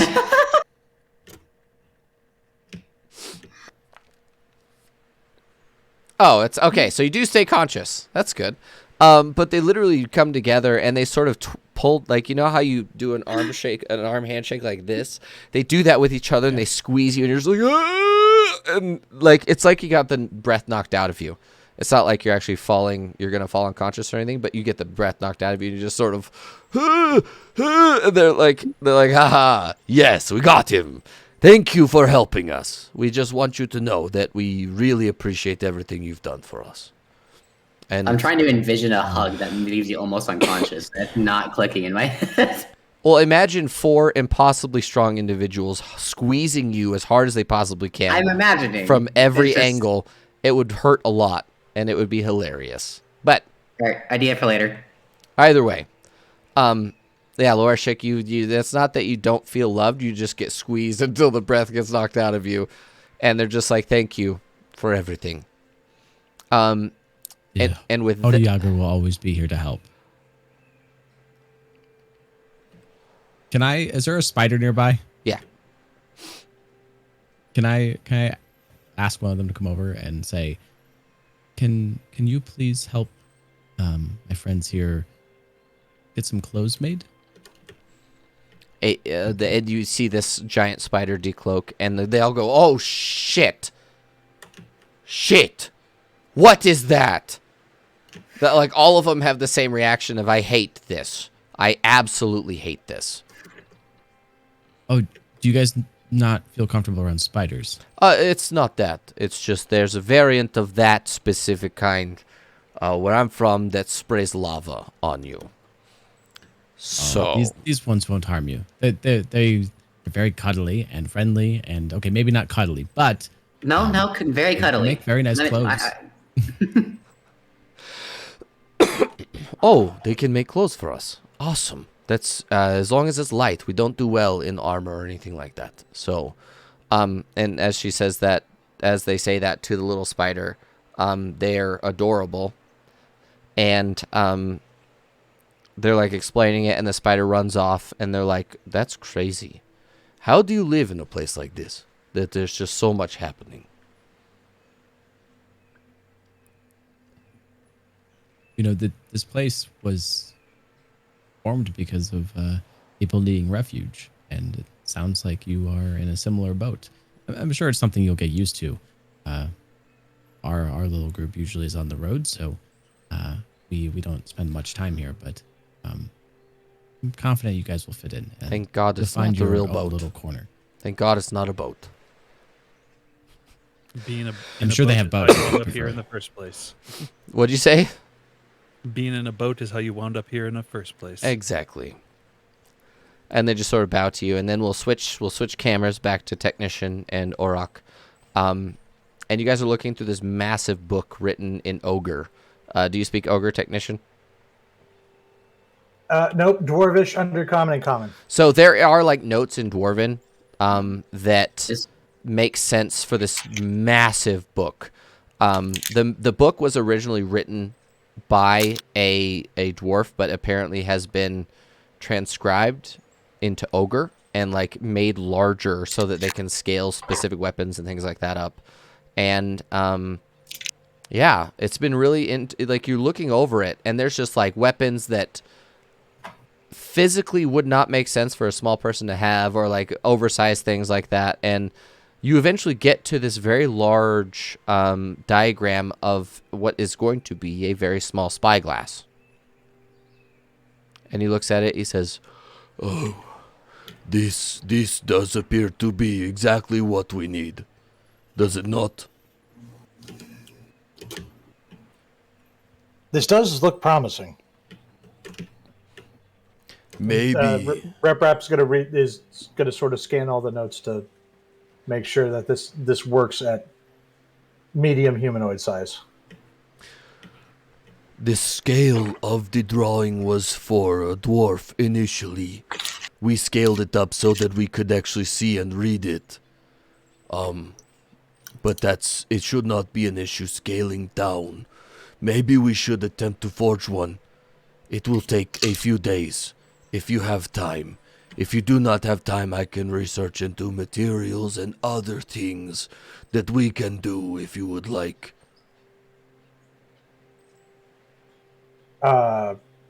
Small bit of meta. Do we have a few days or no? Were we don't trying to think get back to Siltime fast? Or I don't think we've been given anything pressing to do. no, they did. So- They said at the farm that it's not. They've shut it. They've sealed it off. Those things are not a threat to them anymore. It's just whenever Okay. you get back. So it's literally going and seeing Trusted Sister, but that's on our own time, and then yeah, okay. And Savas wants to cuddle spiders, so a few days. Few days cuddling spiders. Got it. Let me tell you how comfy spiders are. Yes, we should attempt to forge one. I do have the time. Okay. If you would like to find casing material, I will look into not literally into the eye, obviously, but I would like to see what they are made of and see if we can change anything about them. Maybe carve a lens or something out of it. I believe the notes that you gave us from your interaction with Yvonne is he shattered it and it turned into a weapon. Is that correct? He shattered it. It turned into a weapon that then caused a black hole. Yes. So we need to be careful when shaping the eye. Or maybe we change the design to fit the eye into it. Unadulterated. Unfettered, as they say. What are your thoughts? Without changing the shape of the eye, we cannot be certain that the function of the eye would not change. So while it would be safer to work the eye into the design, I believe we must forge the eye into this design, not incorporate it into the spyglass. And you have the hammer, correct? Yes. Would you mind You're if perhaps I... going to... It appears to be sized for me, though. Would you mind if I... And you hand it, and it's small in his hand, And at the second that he holds it, it reshapes its size to fit in his hand. That is a neat trick. Interesting. I have never... Have you... And he just seems like really like mind blown at the fact that this hammer just willy-nilly changed size for the person that's using it. Flabbergasted would be a good word for it. And he just sort of looks at you and he's like, here's what I will do. how about you take this? And he hands you back the hammer and it sort of shrinks back to your size. I will get the forge ready. The forge is on the north side of the big tent. So meet me there as soon as I will get materials for casings and other things like that. We may need some additional temper. I believe Kuzma or someone else. Actually, you might want to talk to Blue Justice. He might have some extra that we can procure for, the greater good. You are saying you believe Blue Justice has extra temper? I believe he has a source of it for his clan as well. He did just arrive for supplies and things like that.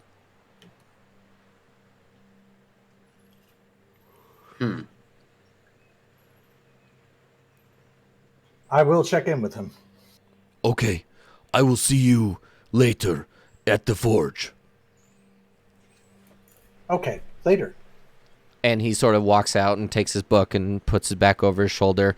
And Lorishik and everyone else, you're outside, and you see the massive ogre sort of walk out. And he's a huge lumbering just existence.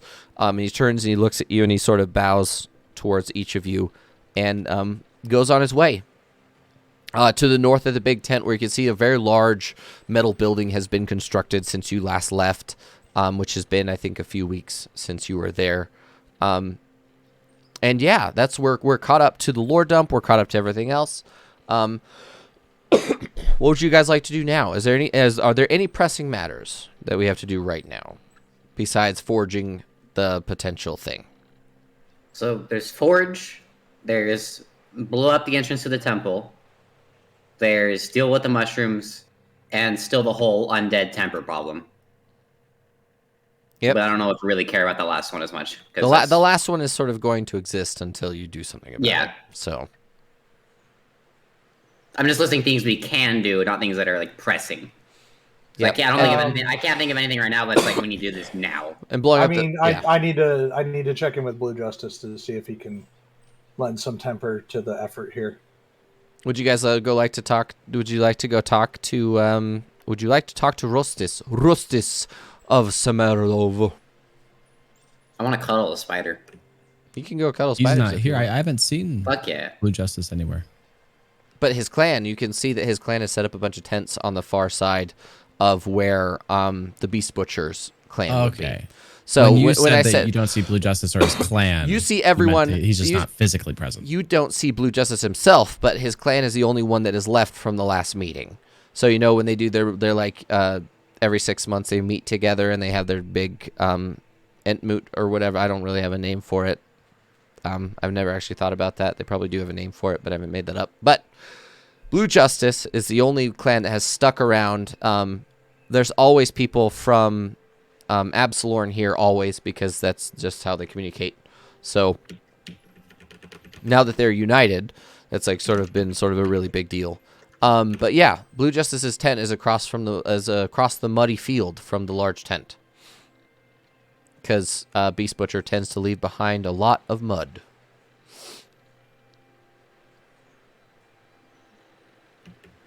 So what are you doing? Is anyone going with Technician? I'll go with Technician. Vidar is going to kind of rub his ears and say, I think I'll stay here. Okay. Savis is going to want to...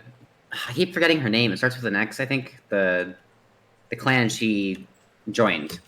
Oh, Zoya. Zoya. She's the one that wanted to talk to her and continue into... not continue to, but clarify more about the quest for her to find some of the sister spiders. Zoya is not here, but she does have representatives here that all. So the spiders, essentially, the way you figured it out after like talking to Zoya is that these spiders have like a psychic network that they all talk to each other. So any message that you give to any of the spiders will be automatically sent to Zoya through her. Basically, I'm just personally trying to remember. She wanted me to try and find some sister spider from somewhere, and I can't remember where. There are basically on the eastern continents with Siltheim and Artstadt and stuff. There are she has a handful of relatives that live there. She has not had contact with them ever, and she just wanted you to try and contact them for her and just get in touch with any of them that exist and try and find out what their deal is. That's all. Of which the only spiders we saw was the ones in the river, which were small and of a different species, and they're like their own sort of like ant-like, sort of like a twist, a combination of ant and spider. So. Cool. That was just clarification I needed for myself. Yep. I'm more than if you have questions, feel free to ask. Other than that, ask to cuddle giant spiders.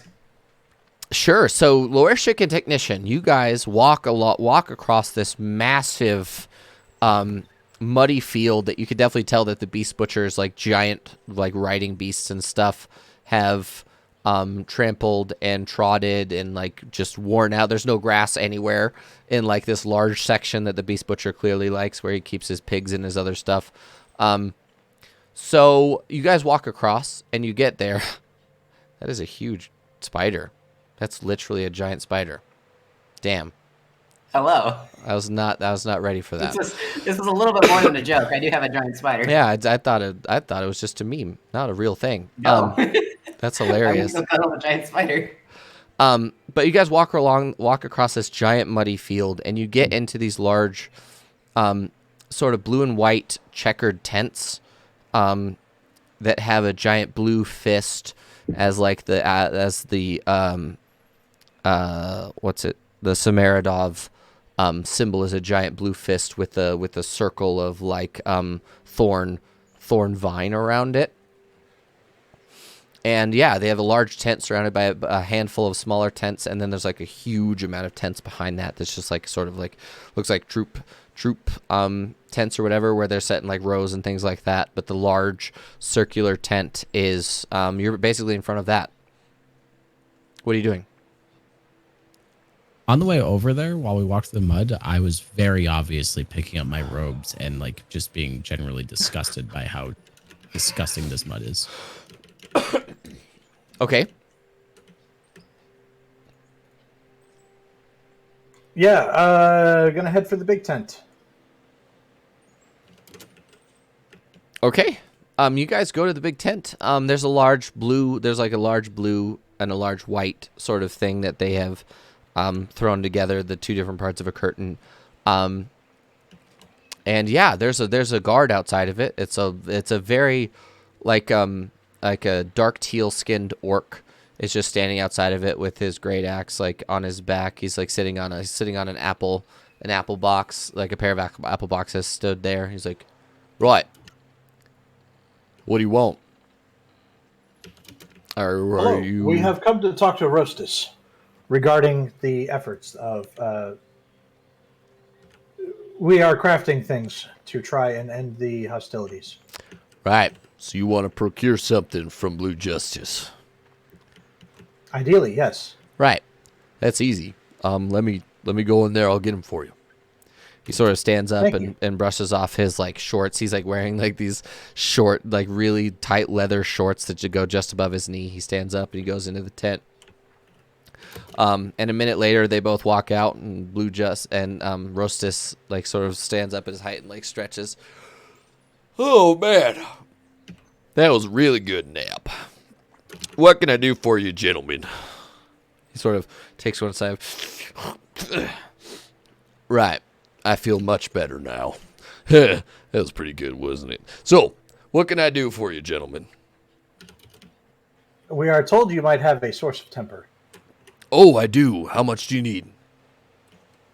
Well, that really does depend. So, we have a few projects going on right now. The first would be that we need to take the Eyes of Moonball and craft them into a spyglass. Now, for that, we probably need a few pounds of temper. Fair. Yeah, I could do that. Absolutely. And he sort of looks down at the orc on his left, and he goes, You know where it is. Go get it. and he's like sort of jumps up and he starts running. And he's like, What else do you need? Do you need anything else specifically, or is that it? The second project, a floating weapons platform. oh shit. Like, what does that mean exactly? Are we talking like, what? So you know weapons. I do. and then- I know and then them intimately in some This cases. this would be a vehicle that also is a weapon and has multiple weapons on it, and is all terrain by the nature of the fact that it floats. That sounds amazing. What? Where on earth There- did you there- find this? We found the ancient forge of Ferald the Forge Master. and Holy the plans shit. the plans were there. They are in Dwarvish, but I can't translate. That there sounds is- amazing. There is a slight hiccup. Oh yeah, what's that? Why haven't you burped that small baby? I have buried the lead. Well, you Creating this buried the floating baby? weapons not the baby, the lead. Oh, okay. Creating this weapons platform would require 33,000 pounds. 33,000 pounds. What are you talking about? That is a fucking huge amount. I don't understand. Wait, hold on. Technician, perhaps if you show him the plans, we don't need. We could make many smaller floating platforms instead of one big one. I'm gonna, as part of my pitch here, I'm gonna show him the plans. He looks at the plans. He's like, hey, if I could read, this would be awesome. Well, Let me explain. So this part here, you see this part, I see and it. then that connects here. Sure. And then this, of course, is a very, very large gun. That's insane. I'm very excited.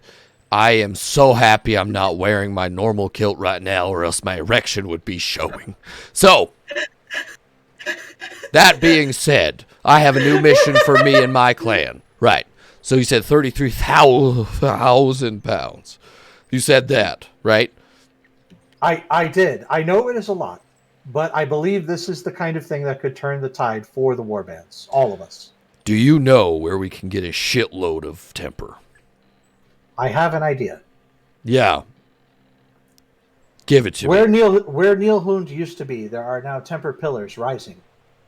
It is very, That's a no-go. very, very dangerous. Yes. I have my own divine clerics have seen it, and it's guarded by dozens of the voice of Moonball that you described that you fought. Where were you? You were somewhere. I don't remember. I remember the stories. Everyone has stories of the Hodieger and what they do. In the crag, but then also again on a shore somewhere in nondescript beach. I Locations remember. unknown. Yes, I remember that. But Casimir and I had a conversation, and he said that you found something underground. Where was that? Are you referring to the Soulforger? I think this Or- is referring to the vision that Savis had. No. No. When Casimir died, where was that? That where was that in the Verdant Guard? No, that couldn't have been in the Verdant Guard. No, that was in the crag, wasn't it? That was underground in the crag. No, Vidar is shaking his head. Where was it? My memory is terrible. Before we got to Dodecahedron, there was the Yeah. bridge with the giant sphere of No, temper we that thought was dope. part I remembered, but I'm trying to remember what continent that if was on. it was Dodecahedron, then that was in the crag. It was the crag. Okay, yeah. Because he told me that story, and you saying that we need 33,000 pounds. Going into the ocean with my troops is not an option. We're not aquatic. But if we could get passage to the crag, hear me out, right? We got some strong boys. And he sort of flexes, and this guy is like massive. Like literally, he's an orc, so he's just obnoxiously big. He's like, right. if we get some real strong boys, maybe we could grab that orb and bring it back to it. Alternatively, we do have a Soulforged who can disguise temper, and a Soulforged who can end temper. We can bring your 2 people with us, and we can bring it with us. It'd make it much easier to transport, because you said she does what with it? One of them does disguises it, and then the other does what? She can just move it at will. She moved my axe, my hammer. She tried to move Vidar. That's incredible. He resisted because Vidar, you know. So now, how about, would you all be willing to go get that for us? Or do you have the ability to get us there so that we can do it? I mean, Casimir's been there. He can yeet stone to that exact location. I mean, that might be a bit traumatic. But He's a big boy. he is a big, strong man. Let's be real. He's real hot. I mean, I assume Evie's in the warbands as well. She's been there. What's your inspiration for this Ram Ranch? If it is any consolation, several of the refugees I have talked to work in mental health. fair enough. If Casimir were to suffer an attack of post-traumatic stress disorder, I am sure they would be willing to render assistance. You're saying lots of big words right now, and I don't understand any of them. If But Casimir has a brain problem, they will help him with his brain problem. thank you. They just drill in right through the front of the skull. It's very simple. I mean, that does solve a lot of issues for some people. But that being said, I believe we have a plan now. Because as far as I know, I don't really know a lot about your guys' deal.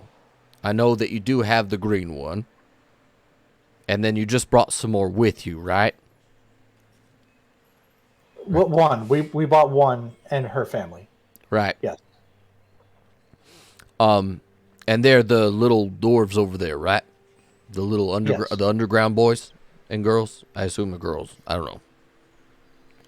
But either way, Yes, boys and girls. Boys and bearded girls, yes. my clan's gonna be here for a few weeks. We have to resupply and get some new things happening.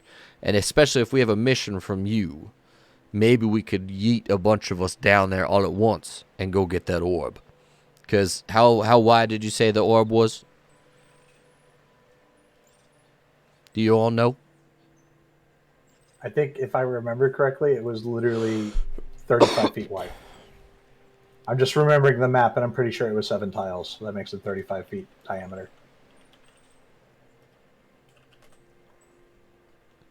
Calculate the volume of a sphere. I want to find out how much that sphere would weigh. Pi r squared, right? Yeah.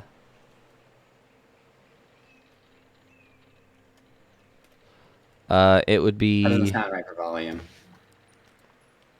179,000 cubic feet. It's 4/3 pi r cubed if it's a sphere. Is it a sphere? Oh shit. Yeah, that's not pi r squared. That's area. Yeah, that's area of the circle. You're right. Yeah, it's 4/3 pi r cubed. So, calculator.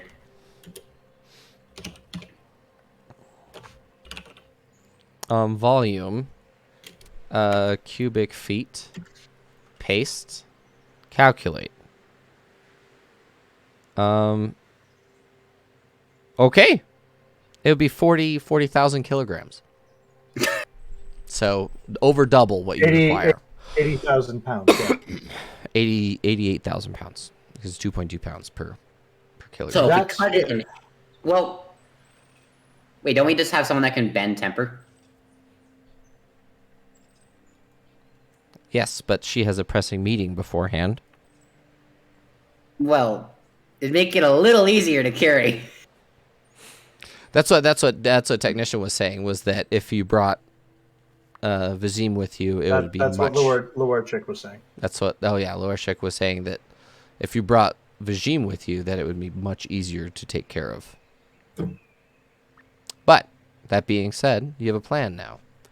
So Rustis is going to hang out for a few weeks because they have to resupply and get some other stuff going with Stanislawa.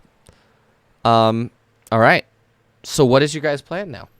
You guys have to figure out you have lots of options. You could go take Vizim to go see Trust's sister and shut down the temple at the same time, and the blood hunters, The blood guy. blood hunters, Singular. and then what's up? I want to ask Rustus, what's the going rate temper to gold? Like what how much temper is like 3,000 gold worth? Probably more than that, man. Probably a pound. Can I get like can the warband supply a pound of temper for a third party to make something for me? Yeah, If we have enough. I'd be more than willing to donate some of mine. And as you say that, as you ask this question, the teal orc sort of runs to you guys with a large, like, it sort of looks like a crate that you'd put a gun into. It's got rope on the sides. He sort of puts it down in front of him and opens it, and they have like a bunch of ingots. They got like 10 1-pound ingots of temper. The technician, how much temper did you need for the first We thing? are attempting to make a spyglass. I would assume this would only take less than 3 pounds. Just take whatever you need. I would just pray that it goes towards something beneficial to us all. That's all I ask. We believe it may be the key to ending the hostilities, but it doesn't hurt to have a floating weapons platform as a backup. Fair enough. But we'll cross that bridge when we get there. How does that sound? And then we will blow the hell out of it. Exactly. Make it go fuck itself. Right. So, how much do you need? I take how 2 much? ingots. 2 ingots? Okay. He looks at you and he says, right. If you all have any left over, just bring it on back. And the orc goes and runs back with the chest and puts it back. Right. Is there anything else that you need from me? I do not believe so. Thank you. Well, it's always been my pleasure, gentlemen. If y'all need anything, y'all know where I am. And he just sort of walks back into his tent. Lorchik, what do you need crafted? The gnome in scale, he made a tempered eye for the young dwarf, if you remember. Gnome? I do. I don't remember Yes. what it was. He was able to see Callum with his eyeball. So the gnome said that he would be able to make an eyeglass, a monocle, whatever I would like. But what that would mean is that anyone in our party would be able to see Callum so long as they had this device. And I believe that would be fairly useful given my seemingly common occurrences of getting frozen in time and otherwise separated from the group. Would it not be easier to stop fucking up? Yeah. It's easier said than done, technician. That is fair. I think you need a risk chip. Install a risk module, a risk assessment module. Also known RAM. Also known as RAM, dude. Let's go. We're gonna get a cheap one off of Wish. We're just gonna know how to play the game at Risk, and that's it. All right, so what we're going to do is we're going to fast forward. You guys head back to the tents and back to Stanislawa. Sabas, you're sort of having your meeting with your spooters. Meeting. Cuddles and This is stuff. Cuddles and stuff. Vidar's being his own self. Vidar, have you been doing anything since they went over to talk to Rostis? No, mostly just hanging out in Stanislava's tent, unless there was anything interesting that she was doing. Kuzma would be in there. Do you want to talk to Kuzma or anything while you're here? Yeah, sure. Chat with Kuzma a little bit about what it would have been that Vejim saw when talking to him. He looks at you and he says, well, there's like this very interesting way that souls and past lives have of communicating. And for those of us in tune with it, it's very simple to interact. For her specifically, I can actually show you. And he sort of puts his hands out to you.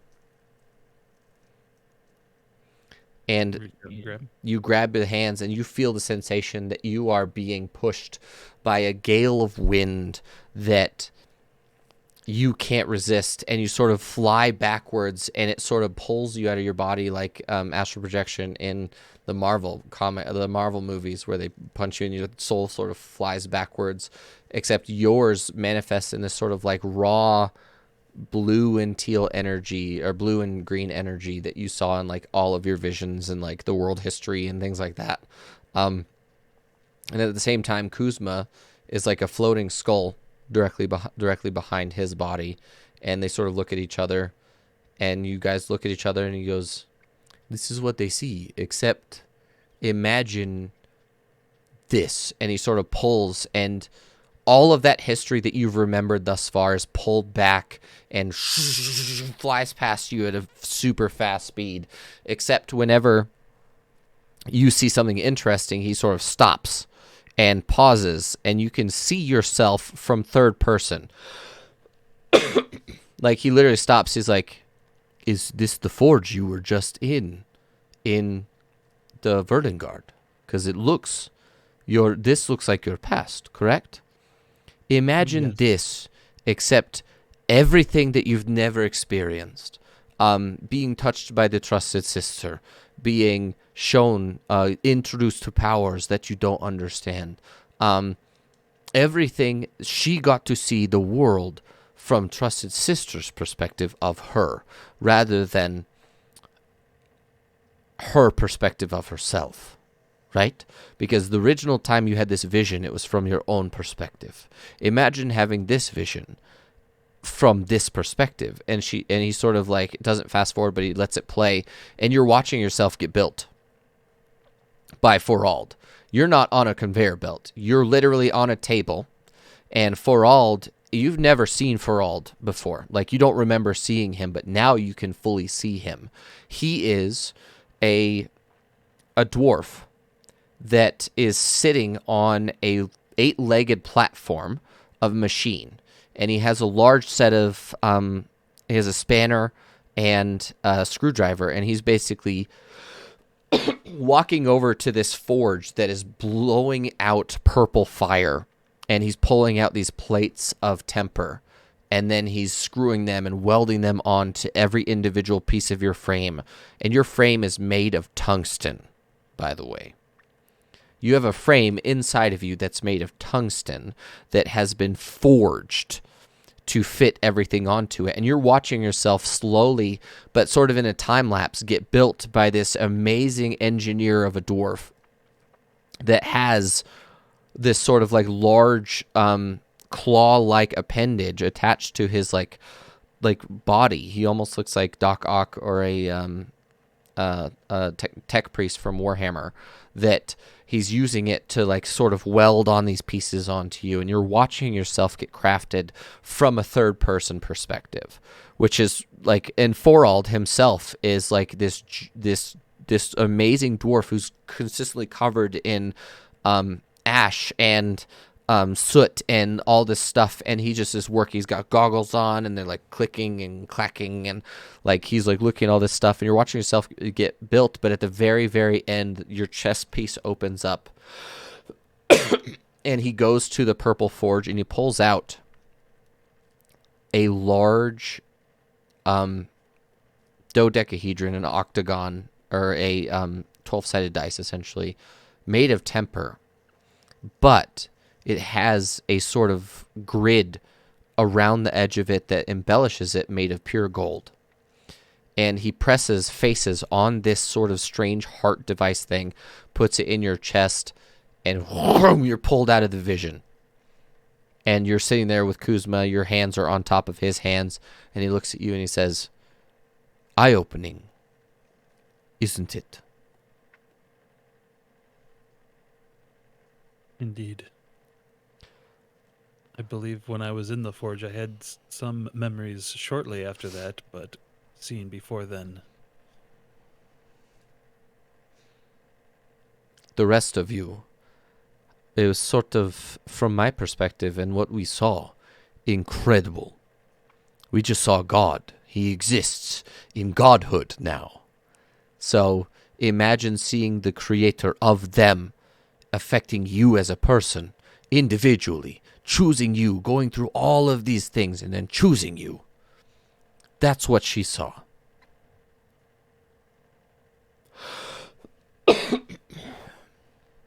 Was this the vision that Vajim saw, or she saw her own version? It's hard to explain, because if you're looking at all of the things that have happened to all of us, what happened to her is on a scale that I can't even comprehend.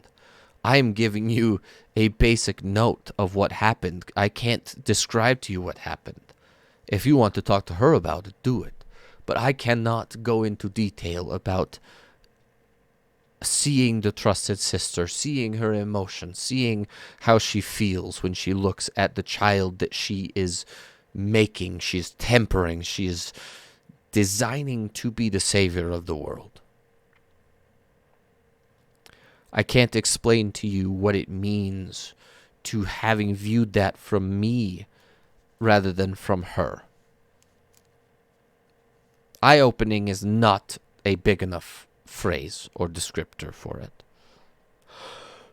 it. And he sort of like nods at you and is like, for you, Vidar, I think that this would be a moment of, I don't know how to describe it. What is Vidar going through right now? Having watched yourself be created by a literal person, a person who is a literal god now. How would Vidar describe it? Like, you're obviously not manifesting emotions on the outside, but I just would like a little bit of what does Vidar feel about it? I mean, Vidar's got a couple millennia or whatever to kind of think about what he is of sorts. Mm-hmm. So nothing is like too terribly surprising. Like, I feel like we've like figured out a lot of this stuff. So but actually seeing it is a bit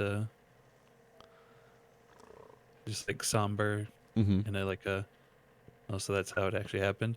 But also seeing the actual forge recently and seeing how some of the building was happening, just thinking about if it would be possible to convert any of the ones that we had seen down in the factory into something that is a little bit more Vidar-like, or if that was something entirely too magical to even replicate. So you're just thinking about like how a person like that could make something as detailed and intricate as you, and then just go to something and mass produce similar things and that kind of thing, right? Yeah, and if, like one of those, like, could we do that, or is that like pure godhood kind of stuff? Like if we got that all that excess temper, not that Vidar knows that we're getting excess temper, but like if we had excess temper, could we recreate the process and make our own extras?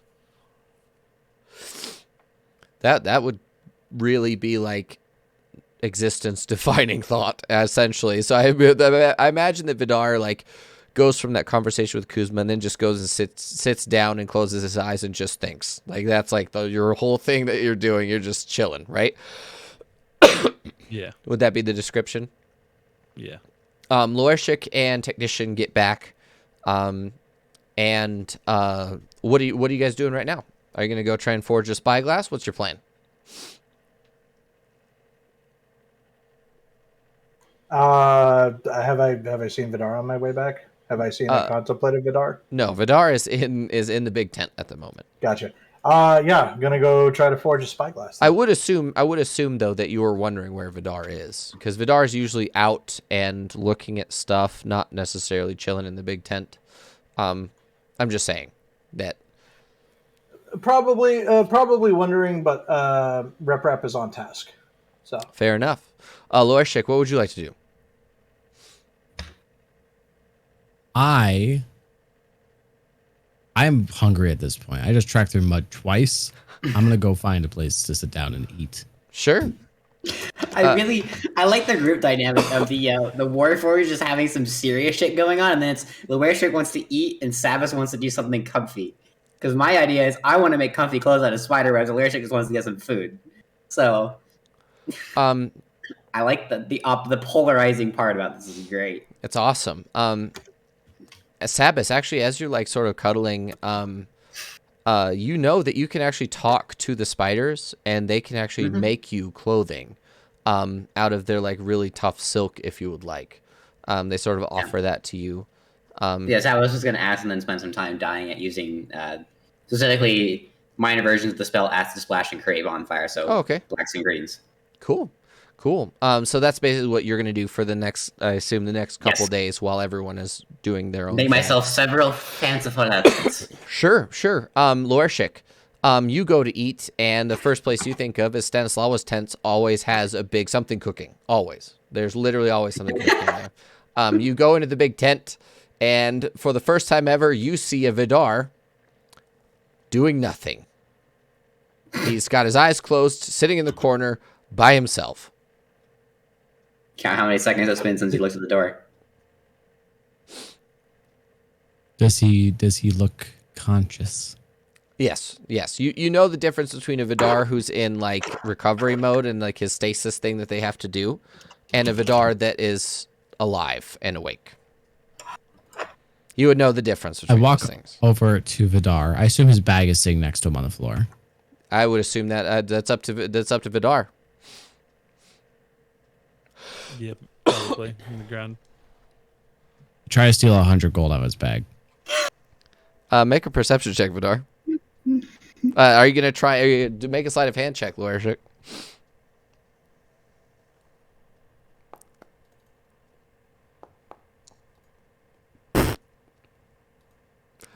As you're going to steal gold, what do you do, Vidar? Basically, just sits there, and right as his hand gets as basically right next to the bag, one of the psychic blades pops up out of the bag at his hand and just kind of stops right at his fingertip. I pet the blade. And then it kind Hi, of Vidar. just disappears in a whoosh of smoke. Are you okay? Yes, I was greeted with one of Kuzma's visions. I believe you spent some time with him. You know how that can be. Yeah. Was it a good vision or like the world's ending and we're all gonna die vision? Opposite of a world ending and more of world creating of sorts. That like you watched like two plants making babies? No, that was a different vision from the past. This one was simply the creation of myself. Yeah, that'd give anyone nightmares. How does Imagine you having a good day and then a vision appears in your head of your parents fucking. Ooh, That ruins it instantly. rough. Bit rough. well so you're saying you watched yourself get conceived? Oof. Of sorts. You saw the factory where we talked with Trusted Sister. Yeah, where we met the dragon. Yes. Basically there, but the actual forging process. Did I touch where you were made? Probably a little bit. I'm sure it's been cleaned since then. It has been multiple ages of humanity since then. Weren't you made by Forald though? So did you see Forald in this vision? Yes, back when he was still merely soul-forged and not ascended to godhood. That's interesting. My creation was a while ago. How long is a while ago?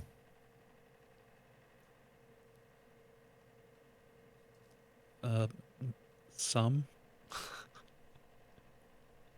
Let's just I'll say. make sure to get you a cane for your birthday. Let's just say that I was alive around the times of Callum. Callum walks Is over. Callum with me? Yeah, Callum's Okay. absolutely there. Callum walks over to him. He's like, fucking hell. Wow, he really is old. So his temper must have been some of the first temper ever then. Like, ever. Because temper was still young when I was alive, and it wasn't really a thing. So he must have been born right after I died. Or like right before it, when some of the first meteors decayed into it, and then Thorald must have gotten it. Fucking hell, he's old.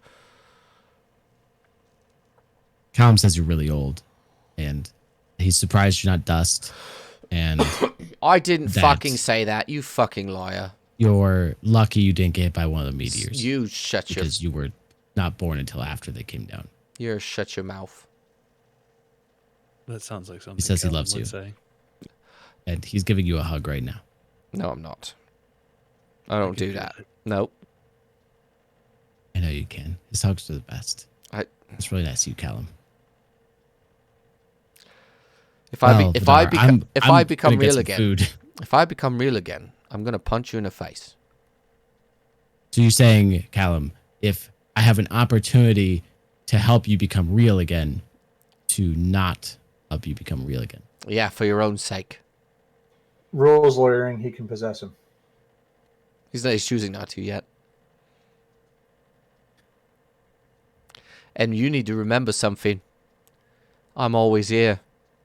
Always. I don't sleep. I can turn you back into a skull, my friend. You can try. Do I see food anywhere? Yeah. There's always food in there. I go and I sit on a bench and grab some food and tap both sides of the bench beside me. Callum sits. Callum to come hang out. Callum actually just sits like there's like pillows like everywhere. He just sits on a pillow across from you. Vidar, Callum says that you owe him 3 gold. I tend to not hold debts, so probably not. Weird. Okay. I'm just munching on whatever's in front of me. Absolutely. And with that, we're going to move over to Technician right before we end it for this session.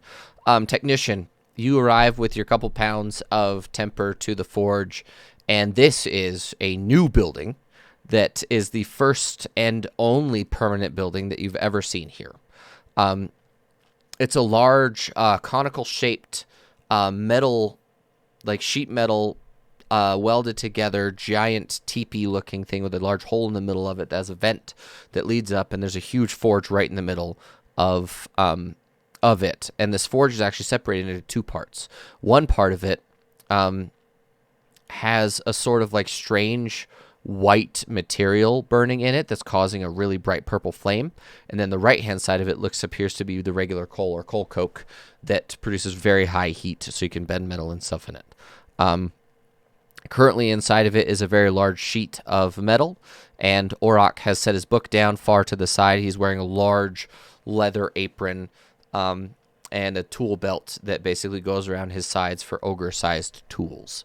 And he turns to you and he says, Oh, come in. Welcome to the forge. Thank you. I have brought temper. Oh, that's fantastic. Bring it to me. I'm going to bring the temper over. you put it in his hand, and it's like these tiny little things compared to his hand. And he says, Have you ever forged or done temper before? Yes. So you know the process.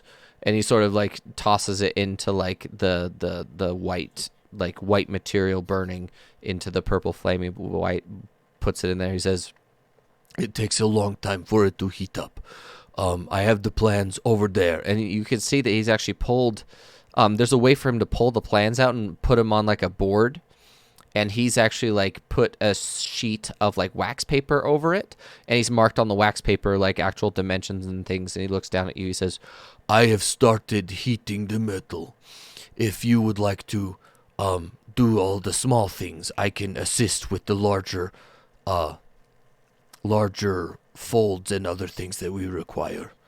Of course. One thing I must do while I'm here. Rep is going to take the plans for the tank out of his bag of holding and just carefully place them in the forge so they're there for later. oh, so you're like putting them on the ground or like on Yeah, one of the just- shelves over to the side. Yeah, exactly. Yeah. And he looks at those. He says, Those are interesting. What does it make? It makes a floating weapons platform, but that is a secondary project we will be working on with Eurystus. When you go on your next mission, would you like me to translate that to actual plans in readable, legible text? That would be wonderful. I can do that. I can read Dwarven and the other languages on there.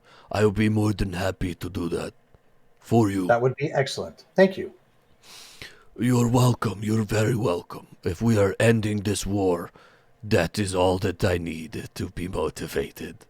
so what we're going to do now is, technician, you're going to roll an Arcana check, please. The first roll for Arcana check, please.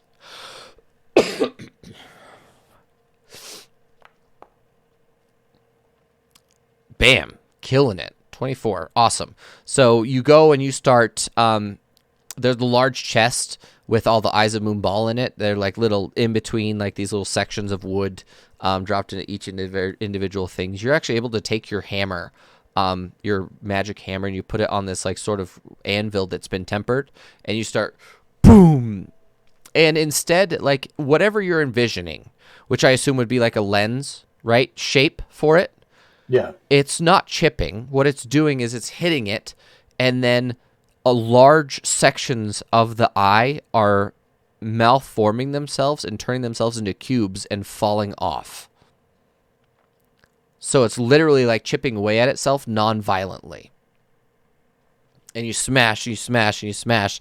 After about 15, 20 minutes of you like shaping this, you get a perfect lens silhouette that has it's basically pure black, but it has the tempered eye on the very edge of it, but it looks perfect.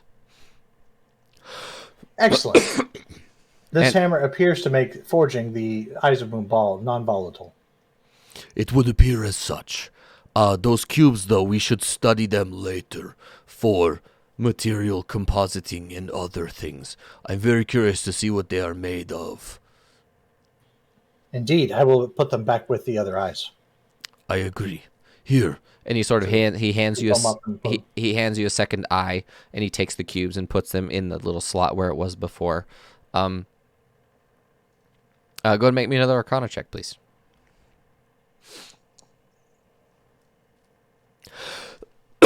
This one does not go as smoothly. You start hitting it, and the cubes start falling off, but they start falling off the wrong places, and it just sort of screws up the whole thing. And the tempered iris sort of falls off and makes the whole eye inert. He says, I wonder what happened. It's okay. Sometimes. We have Sometimes the sculptors will tell you that usually the sculpture is inside of the marble. This eye apparently did not contain a lens. Fair. That's a great way to think about these things. he sort of walks over and he grabs a pile of cubes and he puts them in the slot and he hands you another one. Luckily, we have extras to experiment and try with more. Go and make another Arcana check, please. You make another lens really easy. You're slamming it. The cubes are falling off. This one actually manifests in orbs this time, though. And Auroch looks at it. He goes, What? Strange. I wonder if different sources of the initial material create different shapes or something. Well, we have two lenses.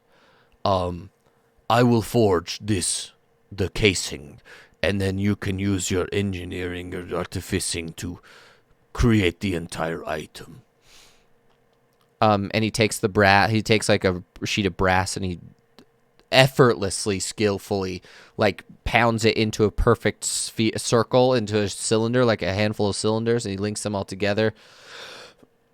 Or they're able to link together, and he looks at you and says, My hands are much too large for this operation, so I require you to assist me if you don't mind. and he sort of hands it to you. I need you to make one more Arcana check, please. Perfect. You put all the pieces together, and like he actually already had like a handful of glass lenses already to put in the other parts that were enchanted with divination magic by Kuzma. And he looks at you and he says, Well, it appears to be correct. We can look into it now, or we can save it and look into it when everyone is there. Because there should be a function that lets everyone within a range see what's happening. So you are not the only person witnessing what's going on. I don't know how it works. We should save it for when everyone is there. I agree. and he sort of takes the thing and he hands you a very amazingly crafted little box, like a little carrying case that will fit it perfectly. Made of like wood, like a very thin layer of wood with some inlay things and stuff. I made this for you for when you are traveling. If you bring it with you, it will be safe. Thank you. You are welcome. This is very fine craftsmanship, especially considering the size of your hands and the size of this box. I am impressed. Thank you. I worked very hard on it while you were gone and beforehand, and I make things just to make things, and it happened to fit, I suppose. Well, thank you very much, technician. Good luck on your adventure, and when you come back, be sure to come see me. I will. And technician's going to take the eyeglass and put it in the box, and very carefully put it in the box, close it, and go out to find everybody else to show them. All right. That's where we're going to leave this episode of Soulforged. I hope everyone had a good time. Yeah, but everyone stay safe, do the right thing, and we should see you next Tuesday. Also, a new thing, Friday. I have a one-shot with Moxie, Purge, Jenkins, Gareth, and Tsunami. Yes, I have 5 people for that one. I have a one-shot, Valentine's Day one-shot on Friday with the regular crew plus Tsunami. So I need everyone to show up for that. So we will see you on Friday. Everyone have a great week, and we'll talk to you later. Bye.